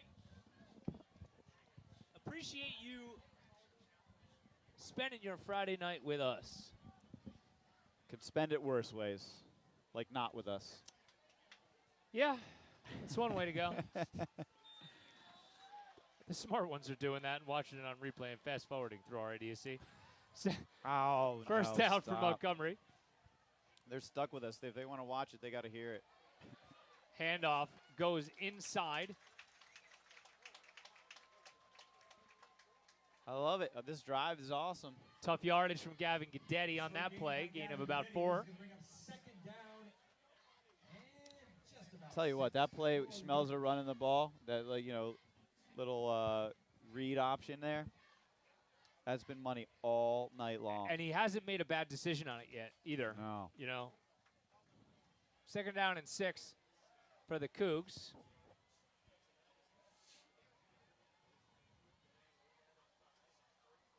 This is Schmelzer. Keeps it again, and again he's got a first down. So you see the versatility of Schmelzer, as that time he said, I'm going to hang on to this one, but I'm going to stick it between the tackles. How hard is it not to just keep doing that? You know what I mean? Like, it's been working so effectively, but if you want it to continue to work effectively, you can't just, keep tapping the well. But, man, how hard? This is one of those things where, as an offensive play caller, now that you've seen it have success, where you go, okay, we're going RPO, and I want you to keep it to your right, and then let Davino fly downfield, and it's going to be a touchdown. I just love it. It's kind of giving Somerville a little dose of their own medicine, because that's what we came in here thinking that they were going to do quite a bit of. I also like that Schmez, we're going to have a whistle and a delay game. So that's tough. A little too long for Montgomery. Should have saved one of those special team times outs for right now. Yeah, right. At least it's first down. It's 5 yards back, man. You see the difference in operation from Montgomery to Somerville. Mike Miller operates out of the shotgun the same way Schmelzer does, but Schmelzer calls out the snap count verbally, and Miller uses the hand clap, and I just think the verbal count is a bit more sophisticated. So Schmelzer on first down is going to throw for it all. He's going up the left side, and it's through the hands of Davino at the goal line. That one had 6 written all over it. That was one of those ones that you just saw develop on the sideline. And he hits that fade route, and the ball's in the air, and you're like, it looks so good. And that was good coverage by Somerville, yeah, for sure. But I'm sorry. I can continue to be impressed with the play of Schmelzer. That's like an NFL. That's an NFL caliber throw. He's standing in the middle of the field at the 42, and he puts a dot on a guy at the pylon. Yeah. I mean, he put it, that's textbook, man. You teach your quarterbacks when you're going to throw that fade route, either your guy catches it or it's out of bounds, and he did. I mean, and that's it. Like perfect. How often do you see, even at the highest levels, where a receiver has to come back to the ball or things like that? That was an absolutely perfect throw. I know. I love when you watch that in the NFL and a receiver has to come back to the ball or goes over their inside shoulder instead of their outside, and the announcer's like, the quarterback did a great job. Yeah. Like, no, he missed through it, and the receiver came back. Michael is pressured. He's going to throw up the right side again. Davino, he's got it with pass interference coming, and he's down at the 3. Man, it's all on display there. Oh, Schmelzer. This is bad. No way. There's no way that's offensive interference. I felt like it was defense, and then he kind of pushed him off of him, and now they're calling it offensive. That is really, really hard. I'm sorry. That is. Oh my goodness gracious. There was no doubt in my mind that was defensive interference. Well, you know what it was? It's that whole thing, like you always catch the guy that retaliates. They got wrapped up in that, so it was blatant defensive interference in my opinion. But Schmelzer kind of did one of these push things when they got wrapped up, and then that is what the official saw. That's unbelievable. I'm sorry. That's a big penalty. Look at that. behind the play, by the way, folks, Schmelzer was slow to get up. They tried to help him up, and he said, hold on, I need a second. Why was that like a 40-yard penalty? That's ridiculous. Michael rolling out to buy some space and throws it out of bounds. A good decision there, again, to save at least another couple of yards. But, boy, you talk about a change in fortune because of that call. The defender never got his head around to play the ball. Davino was fighting his way through the defender the whole. Am I going to say that he didn't make any contact with the defender? For sure, but only because he had to play through the defender's chest in order to get to the ball. Yeah.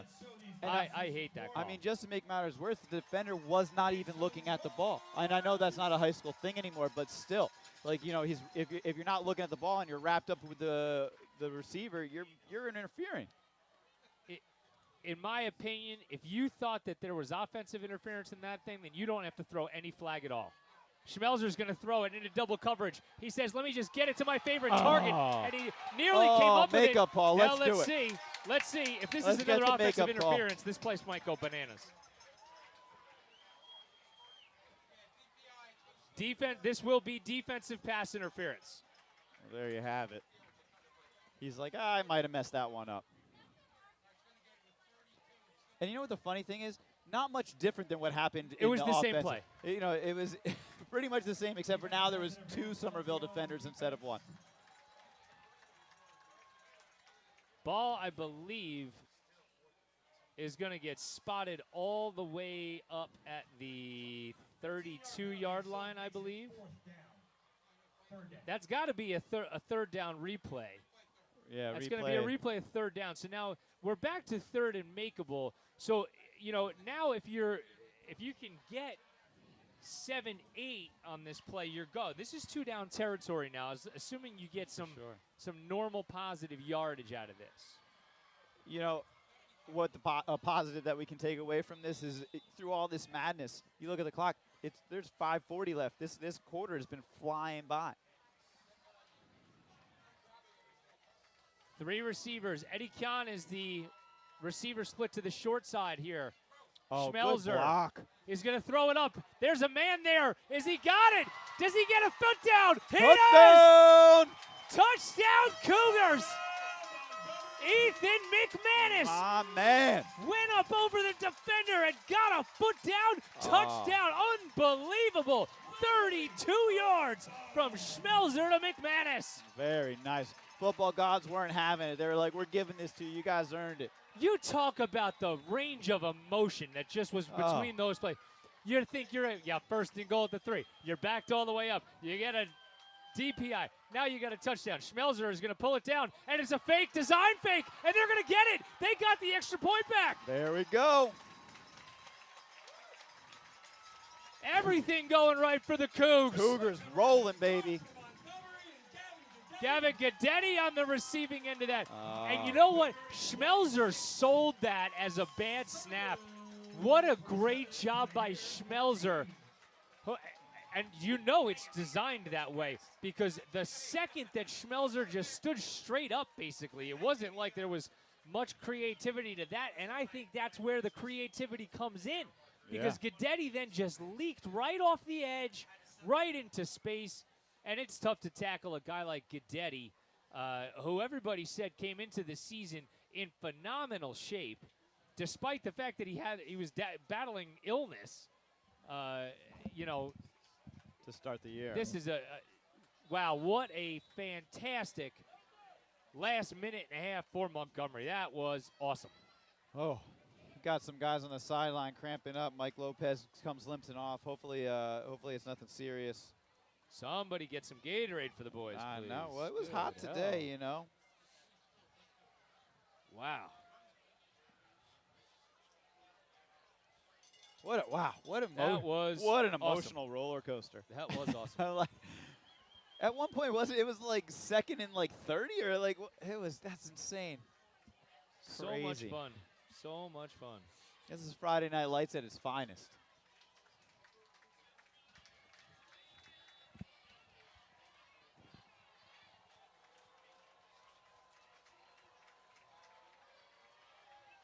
Nice kick. Back inside the 10 for Somerville. And a little hole out past the 30-yard line, so another nice return. Yeah. Nice job by Lemus just to kind of close in quickly and prevent it from going any farther than it already did.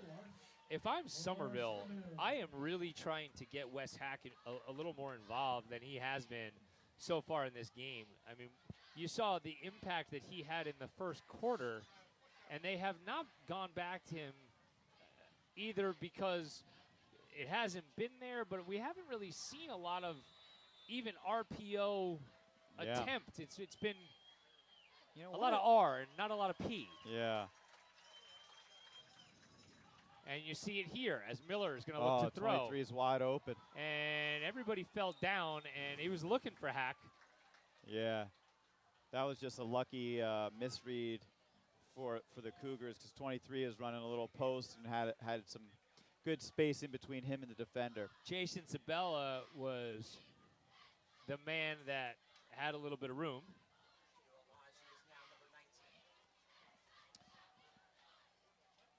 Yeah. So one of the things for Somerville that you get into is you got a guy like Hobbs, and then you kind of like that's your go-to guy, and you kind of make enforce plays to it, and in that you get in that mindset, and then when it's not working, you kind of get stumped. It's Mitchell, and he's going to be shut down after a gain of 2 again by Elijah Diarra. Yeah, we're going to see a flag.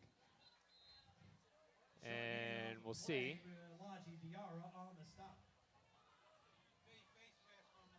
It's going to be a face mask on the Cougars.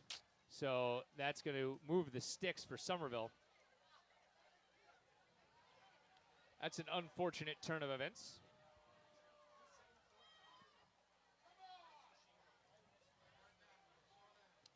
Yeah. 15-yard penalty advances the ball out past midfield. And that's a big one, To the 49. Clock rolling, 5 minutes to go, third quarter. Montgomery has a 13-point lead.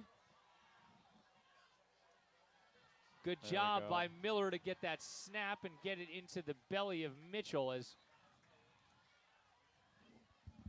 he had to use a little right-hand extension there.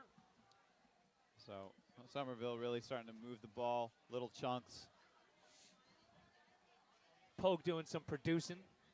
Yeah. Scorebot ain't doing the production the way that we want it to. So Pogue checking on that. Pogue getting it done. Second down and 5. Pogue, you look very despondent. What's going on? Interesting choice of solution over there. Oh, I saw what they did.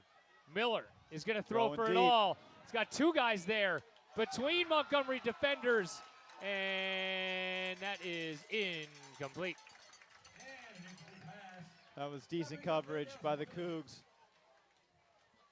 Almost able to look back and get that interception, but nice job by Somerville as well to get his hands on the ball and make it hard to intercept. You got to feel like there was a potential miscommunication there because 2 guys ran the same route. Yeah, and then he brought over the extra defender. Yep. Third down, 4 to go, fans. Big third down coming from Somerville on the plus side of the field. Miller's going to tuck it and run, and he's got the first down and more. And he's going to be knocked down inside the 25-yard line. So Miller turned into the Montgomery sideline and metaphorically says to Mr. Schmelzer, I got some wheels too, my friend. Yeah, but I mean, Schmelzer did it better. I mean, that was nice, but. Miller, 6'3", 180 pounds. Shows that he has got the arm on the play before and the legs on that play. This will be a swing pass out into the flat and a good open field tackle. Yeah. Great job by Guidetti just to break down, lower the shoulder, and put an end to the catch. Gain of about 2. Nino in there to assist, but Guidetti certainly the main impetus on the tackle. Second down and 8. And this is Hobbs bouncing it off the right side. That looked like a hold. no call on the play, but another great tackle out on the edge by Guidetti. Yeah, I'll tell you what, Montgomery's been a great job containing Hobbs. You know, and that's really killing the offense.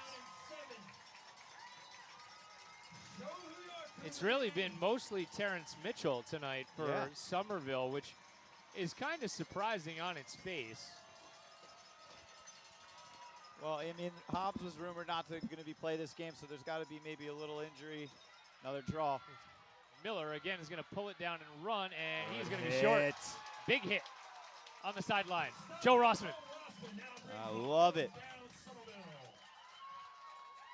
No gain on the play. It looked for a moment there like Miller was going to have some room, but Rossman closed the gap, shot through there like a lightning bolt. I know. I'm trying to gauge which hit was harder, his or you hit me in the head with your Listen, I need the binoculars. your binoculars. We're far away. Don't worry about that. I have an odd-shaped head. That was another lump. I'm you going to know? get. My goal is to concuss Bartholomew Yeah. before the night's over. Nice. I appreciate it. Hey, anytime. Listen, I still got Brady Post. I can bring him back. Yeah, next you week. got it. There you go. No one's so And- good that they're not replaceable. Except for you, obviously. No, except for Pogue. Pogue Pretty much. is actually.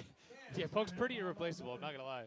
I was saying that as like kind of sarcastic for you, but Pogue, that's a true statement. Yeah. That's it. No doubt.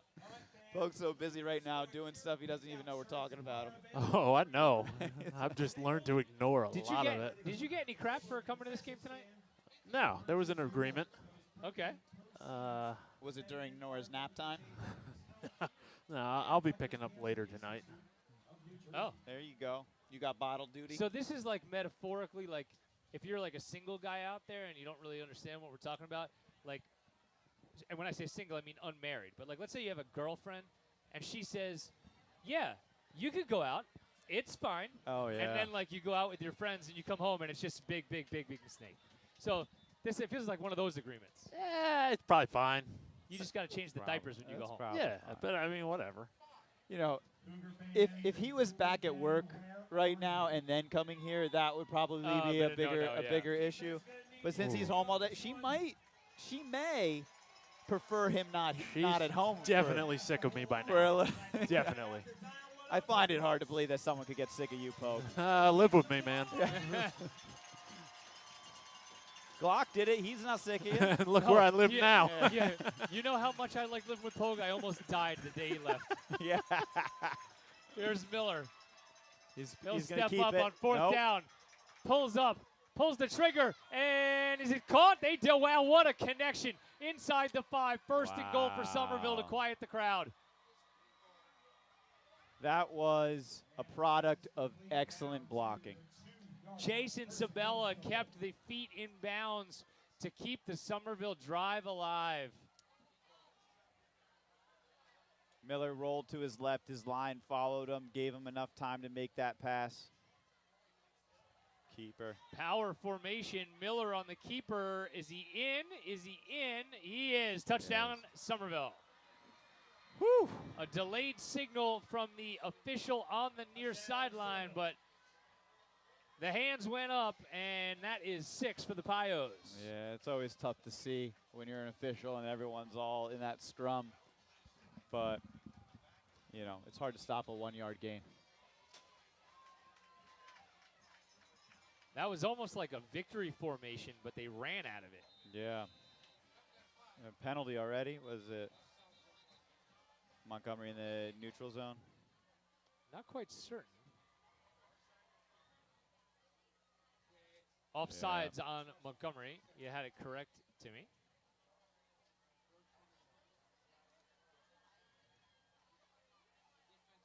So Somerville looks to cut this lead to underneath a touchdown and PAT. You know, so it's interesting. I mean, they don't need to go for 2. So you still kick the field goal even though you're getting closer? For Somerville? Yeah. Sure. Why would you? I know, you I know. I just, anytime now you basically, if you nail the extra point here, now Yeah. a touchdown and an extra point puts you ahead. No, I know. I'm just saying it's always like, Kick is up, and it is good. it's good. So Somerville does just that. They pull to within 6 at 27-21. 90 seconds to play third quarter. We'll step away. You're caught in the mire. It's the Montgomery Internet Radio Experience. 27, Montgomery.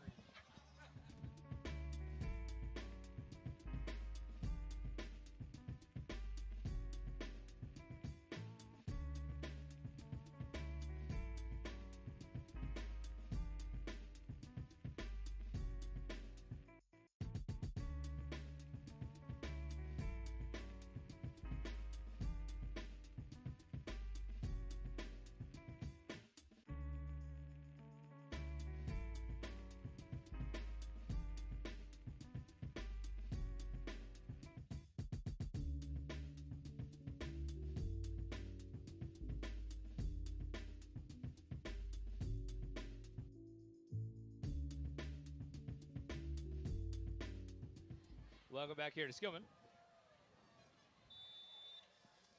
Somerville fresh off of a touchdown drive that ended with a Mike Miller 1-yard touchdown run. Solid boot. And kickoff goes into the end zone for a touchback. It had initially sent Eubanks scurrying back to get it. And if that ball had taken a different kind of bounce, Montgomery could have been in trouble there. I know. I mean, Eubanks was playing a little bit up. You know, maybe not quite expecting the deep kick and going back to what they started the half With the squib, yeah. Yeah.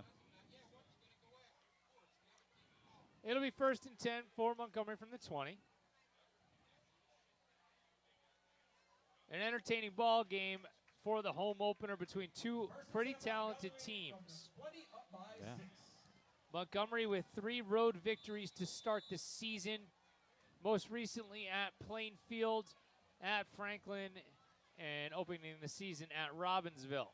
Schmelzer will go under center, and he will hand it off. Eubanks squeaks through, and Hobbs meets him in the hole and pushes him backwards after a gain of about 3. Hobbs is all over the place. Brings up 2nd down. Yeah, Hobbs doesn't get driven backwards very much, does he? No. 6'1", 185 pounds. Well put together young man. Certainly a bright future for him. 2nd down and 7 for the Cougs.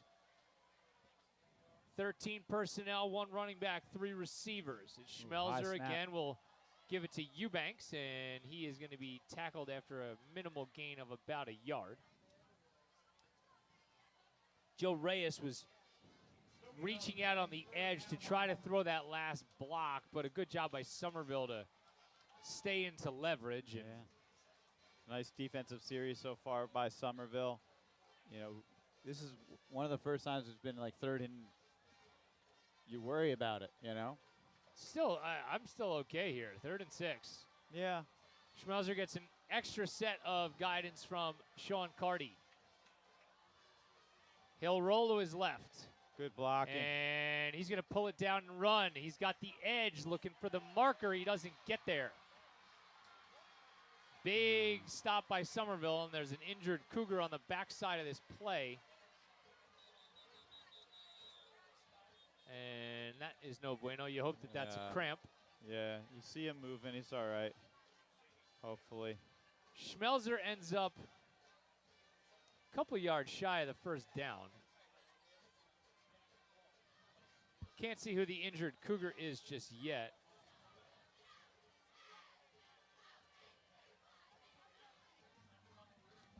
Did they mark him all the way back at the 24? Did he step out of bounds there? I guess maybe he stepped out.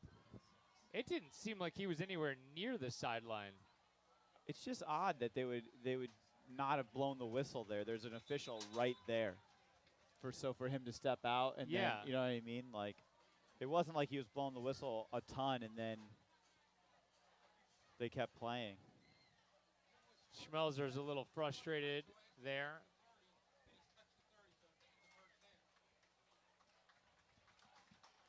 Big number 78, our certainly friend of the mire, Lucas Sapansky, as he's in some pain. Looks like a left leg injury of some kind. Yeah, and that hurts because he's been lining up a bit against 76 all night. So that'll take us to the end of quarter number 3 as the officials wound the clock. And with 12 minutes left to go, we are locked in a good one. Let's take a quick break. You're caught in the mire. It's the Montgomery Internet Radio Experience.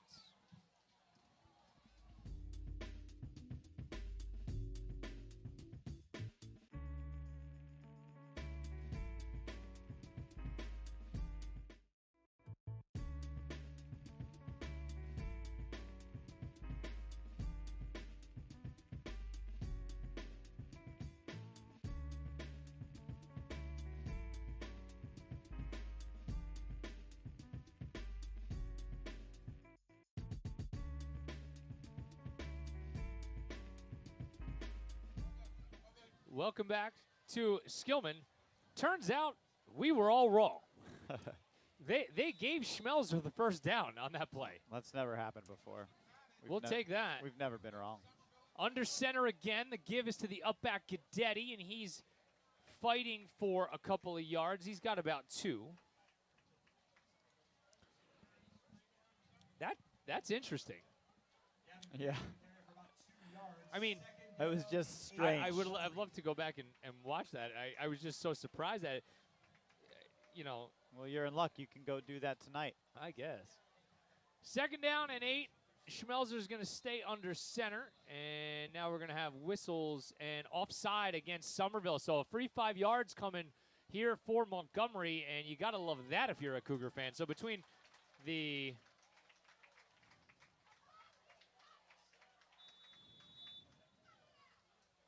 first down spot and that, 2nd down and about 2 or 3. And we'll call it 3. Under center. Eubanks. Good cut. He's got the first down. No, he doesn't. They're going to say he's down at the 40. That was if you were watching closely, that was a really nifty job by Schmelzer. He actually switched hands with the football to give a little bit more deception. That's one of those. It was almost out of the wing T-esque like spinner formation where he spun the opposite direction to try to give some misdirection. Guidetti searching for the first down and has it across the 42-yard line. He needed a yard. He got 2. That's a situation where you just need a runner to be tough, and there's no better guy on Montgomery to give it to than Guidetti. No doubt about that. So Montgomery's able to keep the clock moving.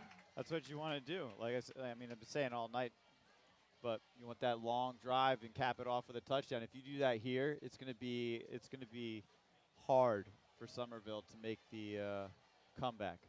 They'll go back to the shotgun now with Guidetti staying in the game on the right hip of Schmelzer. Michael calls for the ball, and he's going to keep it off the left side this time. And he is going to have yardage for a first down, and he is cut down at the knees at the 45-yard line. And he is fired up. And he's getting a warning as well. No, but you know what? No. I don't want to hear that. I don't want that to be the warning because my man chopped him down at the knees. Yep. And again, Hobbs was in his face. Hobbs is in his face yelling, and then he gets excited and he gets the talking to. No, I'm sorry.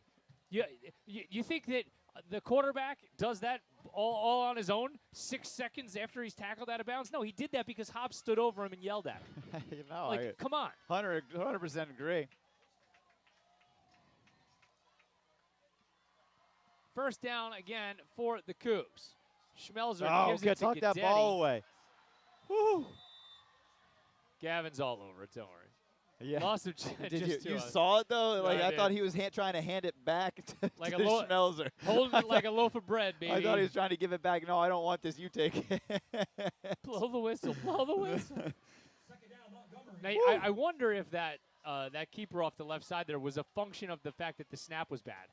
I think it was. I think that play was designed to go right. I actually think it was. I thought that was the design play. He just caught it and made it happen. 2nd and 13 for Montgomery now as Schmelzer will keep it on the ground with Eubanks. and Chris is going to be dropped for a loss. It's a big third down.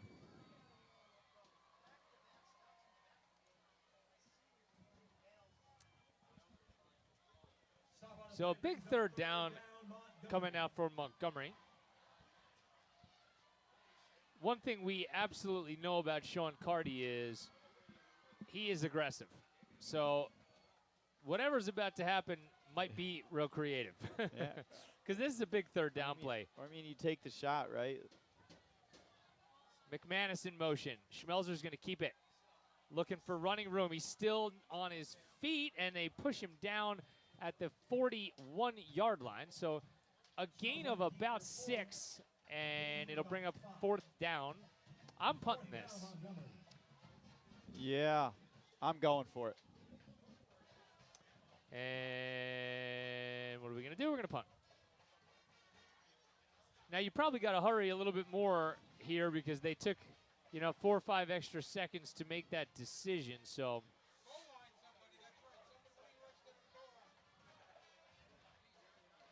Get that coffin corner going. McManus stands at the 45-yard line. And a high snap, but he brings it down. He's got all day long to punt it. And what a great kick. This is going to go all the way down to the 1. I love it. A fantastic, fantastic kick. Call it 40 on the punt. And Somerville is, you can't, to use the King's English, you can't get no more backed up than this. I tell you what, and that was a product of Somerville choosing not to go after the punt. They gave him all day to kick it, and he was able to kick that low liner that just ran. You know what I mean? So, and because of good coverage by Montgomery, they're in a great situation right now. 7:14 to go in this ball game, and this has been fun. Somerville trails it by 6, and they're all the way backed up. Oh, and a penalty. Foul of some kind. Let's see what we got. This doesn't even help Montgomery, though. The flag came from the referee. That typically means delay a game. Illegal substitution on Somerville is what it was. So half the distance of nothing is still nothing. It's kind of like multiplying by 0. They moved the ball. They blew on the edge of the ball, and it fluttered back half an inch. Miller just trying to find some breathing room off the right side, and he's got it. And then a big hit delivered out there. Make him pay. And what are we gonna? Personal foul. Are they're gonna call helmet to helmet on this? I bet. Watch. They're gonna call a personal foul. Come on. That was just Watch. a good hit. Watch. Personal foul. It's coming right now. Guaranteed. Yep. Yep. Come on. Yep. They like their laundry today, man. That's tough. That's a terrible one. You're always kind of. That's such a hard play. I mean, officiating head contact in high school. I mean, clearly, Yeah. I feel like I know it better than probably most people. But that was one that was hard because both players lowered the strike zone. It wasn't like somebody went in, super recklessly. Everybody tried to just get lower and lower the pad level. Here's a running play off the right side. A great play to bounce it outside, and an even better tackle out there again by Guidetti. And that was a pretty nice play by Somerville and Terrell Mitchell, but an even better play by Guidetti to stop that 9-yard game from being about 40. Yeah, I mean, anytime you can see them get some room on the outside, you kind of hold your breath in hope. Guidetti, nice job to just get in there and put an end to it. That personal foul, Playboy, though, could be looming large in the grand scheme of this. That was only first down. I get it, but. No, but, I mean, it's 15 yards away from the goal line now. Another inside handoff, and, boy, you saw them kind of slow him up a little bit, and then Alaji came in and finished him off. But, they only needed a hair to get the first down, so they got it. So a new set of downs coming here for the Pios. Under 6 minutes to go in the ball game. This game has really felt like it's flown by. It has. I mean, that's crazy. I thought that was a stop for a loss. I guess he got a yard. He really Miller. made contact right away. He's going to give to Hobbs. Hobbs looking for running room. He's got it off the left side. He stiff arms a man and falls after a gain of about 14 to the 47. That play looked like it had danger written on it right from the outset. Somerville's going to go fast now. Yep, going quick. In the shotgun. They'll hand again to Hobbs. He's searching for room off the right side, and he runs over Montgomery out to the right. You know, it's crazy how, like, your big playmakers make it look so much different. None of these runs have looked much different than when Mitchell's back there or someone else, but when Hobbs gets it, it just seems to turn into a 4-yard run or a 10-yard run when it should have been, it looked previously was stopped at the line. Hobbs remains in the game and gets the ball again. He bounces it out to the left, and he rolls over Zach Schick, and it looks like he's got another first down. Yeah, just good field vision by Hobbs to be able to bounce outside but then cut it back in and get the extra 2 yards for the first down. Clock stopped for the moment at 4:51, but they get it back rolling right away. First down and 10 for Somerville inside Montgomery territory at the 42-yard line. The senior signal caller, Mike Miller, it's to Mitchell this time. Terrell Mitchell is wrapped up in the backfield, and a good job by Colin Diggin to just hang on as Guidetti came to finish him off. So that's a prime example. That didn't look any different than the last 2 runs, except for this one was stopped 2 yards, you know, beyond the line of scrimmage, 1 yard. Well, the other thing is, Hobbs takes about 3 strides to get to the same place that it takes Mitchell to get, you know, about True. 6. Yeah. So I think that's why, like, the perception of that feels different, you know? Yep.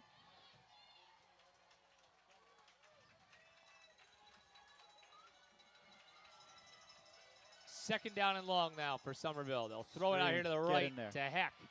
And a good job out on the edge by Montgomery. Yeah, Hollowell was there. Rossman did a good job to turn it back inside, fighting through the block and still trying to get some jersey. Yep.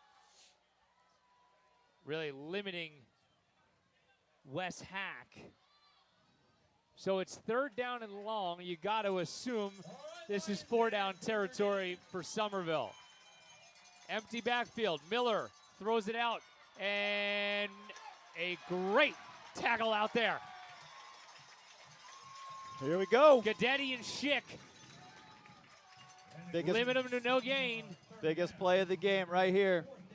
Now, this could be for the ball game here. Remember, Somerville only has 2 timeouts because they had to burn one very early in the first half. It looks like they're going to burn one right now, too. That would be a that is a travesty. That's I mean, that just illustrates the importance of this down. Oh my gosh. This is how much they're holding it to.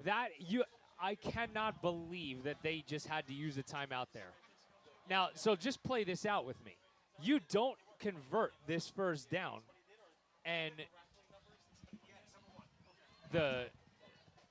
you don't convert this first down, Tim, and now you can only stop the clock once. I mean, it's one of those tough decisions that you make as a coach, but you know, you don't get this 4th down. Maybe you're thinking Montgomery is good enough moving the ball, and their defense has been playing stout enough that, you know, this is it. This is what the game comes down to, because that has to be what you're thinking, a timeout right now. I guess, but I'm a man who likes options, okay?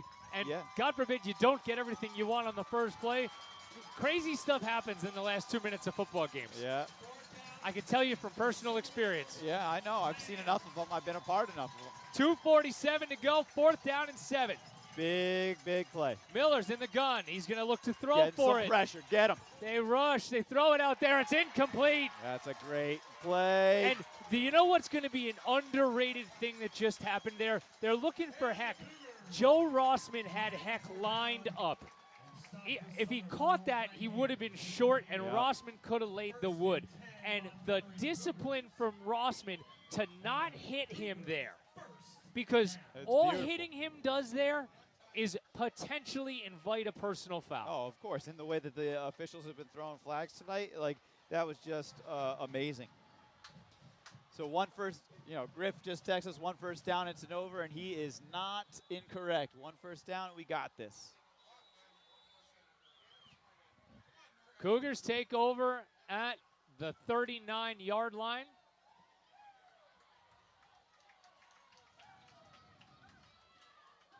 And they will, as predicted, go into the heavy package. Guidetti is the fullback, and he's going to get the handoff. And Gavin is cut down after about a yard, and Somerville spends its final timeout with 2:35 to go in the ball game. You know what I always hate about these situations? You get that feeling in your gut, like you've been doing something that's been working well all game, and then you get into this situation where it's just you just need a first down, you want to run the clock, and then you start doing things a little bit differently, and then obviously it goes one of two ways, to your advantage or disadvantage, but I always get that, I'm always a big proponent of if it's working, continue doing it. Yep. Hey, don't make me say it. Don't make me say it.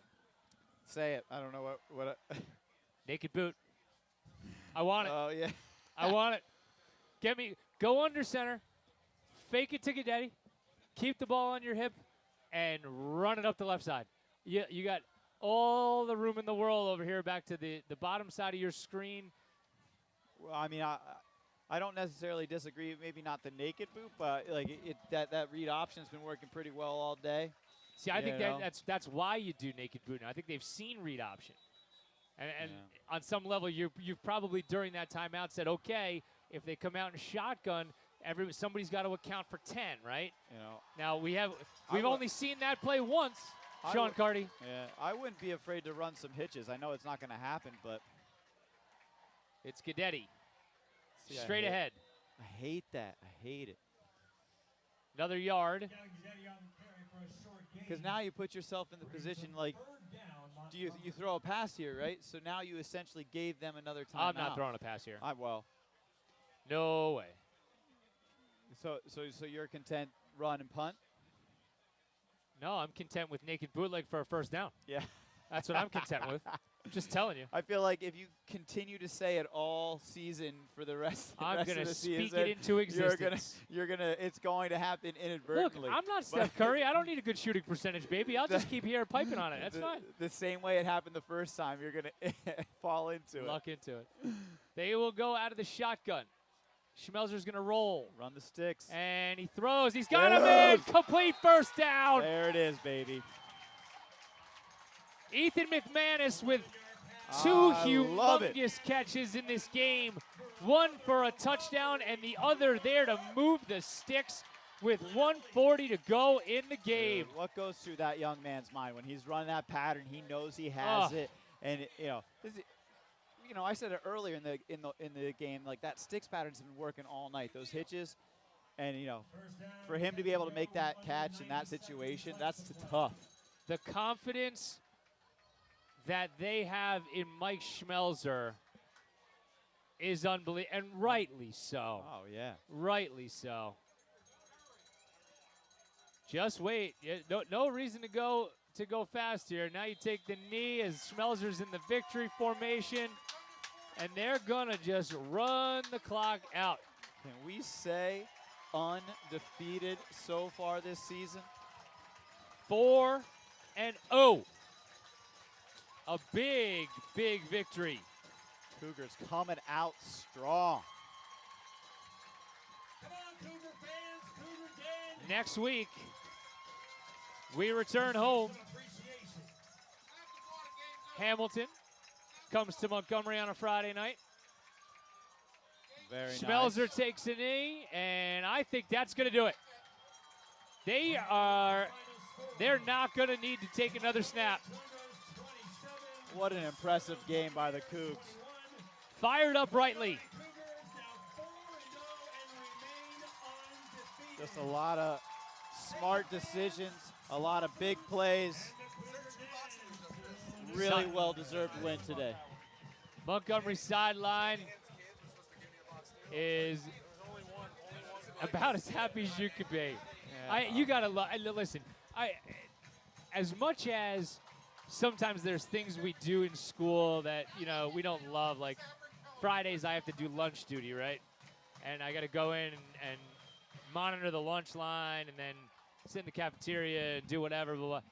Man, there was a buzz in there today. We had a good old time.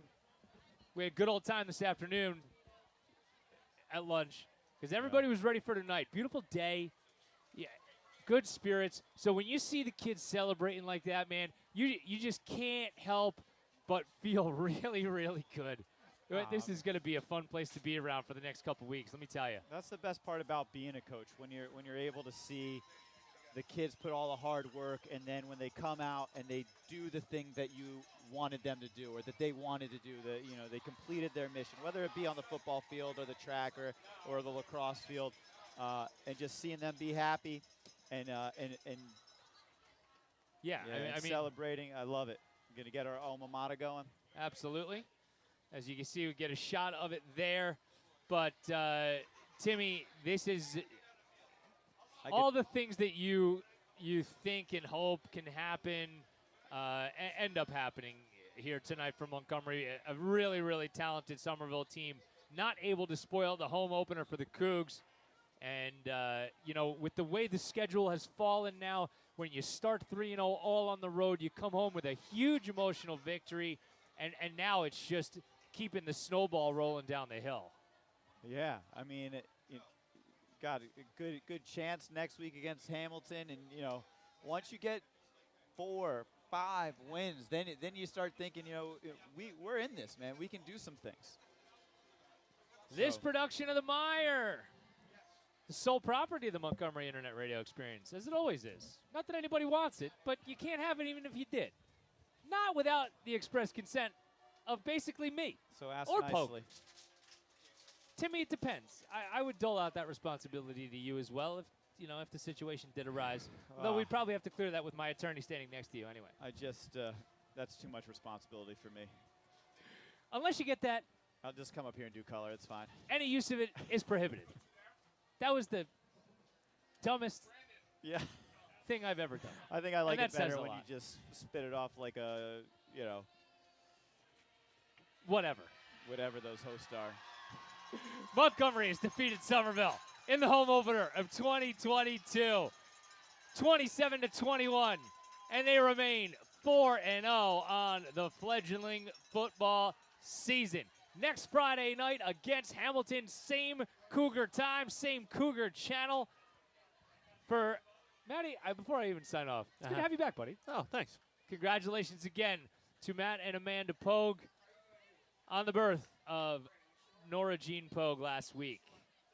And now she's at least well-dressed after tonight. She's not going to be able to fit in that for like at least 3-4 days. Yeah, at this rate. Although you do want to put it on her while she's throwing up. Right? That could be while watching the Atlanta game. Then you won't know why she's throwing up. It could be, because she's a baby. All right. I shouldn't have went down this way. For Nicole DeMason, Bartholomew, and Matt Pogue, I'm Keith Glock. 4-0 Cougs. Thanks for watching.